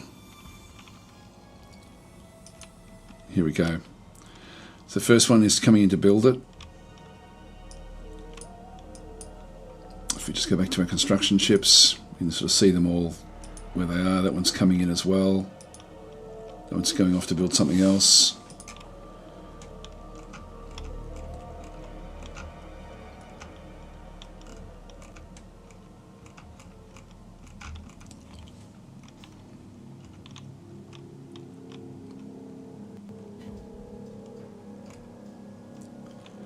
Second fleet is basically just sitting here waiting for the next raid. I don't want to piss off the Wekaris. I think we'll try to befriend them. They are difficult to befriend. Yeah, fleet of 100 construction ships. There we go. It's also saying, damn Wekaris, they don't even need solid ships, just call Cthulhu and ask for a visit from Granny. Yes, that's the trouble with them. They spawn ghost ships. That one's coming back off to build as well. Okay, so finding that debris field has been useful. So we should be able to then supplement our forces yet again. I'm so happy with the cash flow that we've got. It's actually not bad at all for this early part of the game. And of course, finding these ships is great. Okay, so Sci-Fi Snob saying, Dan, any suggested mods for Distant Worlds 2? Yes, I'm using ones that just change the graphics slightly. Particularly the one that I really like is actually if I have to start closing up. So what I'll do is I'll save where we are, and then we'll keep on playing this game as of the future. So Harkonish Trade Federation, we'll save that.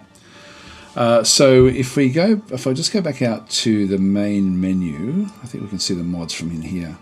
that I've got. Modifications, there we are. So some of like I've got a lot of these refreshed resources. And this is I think probably the one that I like the best. This one changes the colours of the resources, so at a glance you can see what's important and what's not. So I really quite like that one through there. I've got also the realistic system names, which again I quite like. Realistic empire names again as well. And I've got 2 of those. I've got both of them in there. I don't know if I need which one of those I really should be using, but anyway, they're both installed. Refresh planets also just changes the user interface. They're using AI. If you don't like AI slop, then that's sort of what these are, to be honest. Refreshed components, facilities, again, the same sort of deal. Just changes the graphics there a little bit. I've got a lot turned off. Where things just weren't working all that well. Refresh flags I always worry about because it looks really, really good, but there was problems with this in the past, so I haven't used that one for quite some time. It was changing what the actual factions would do. I don't know if that's been now split out from the actual factions themselves, but anyway, they're the ones that I'm actually currently using at the moment for their current run. So that's the modifications. Anyway, guys, I'm going to be leaving it there. So thanks for watching, and I'll be keeping on playing this one, of course, with the new one. I'm glad that you guys told me about this one actually. So I'm going to this will be the start of another series. So we'll be playing this one every Wednesday again. So pretty much at the time that I started this particular session.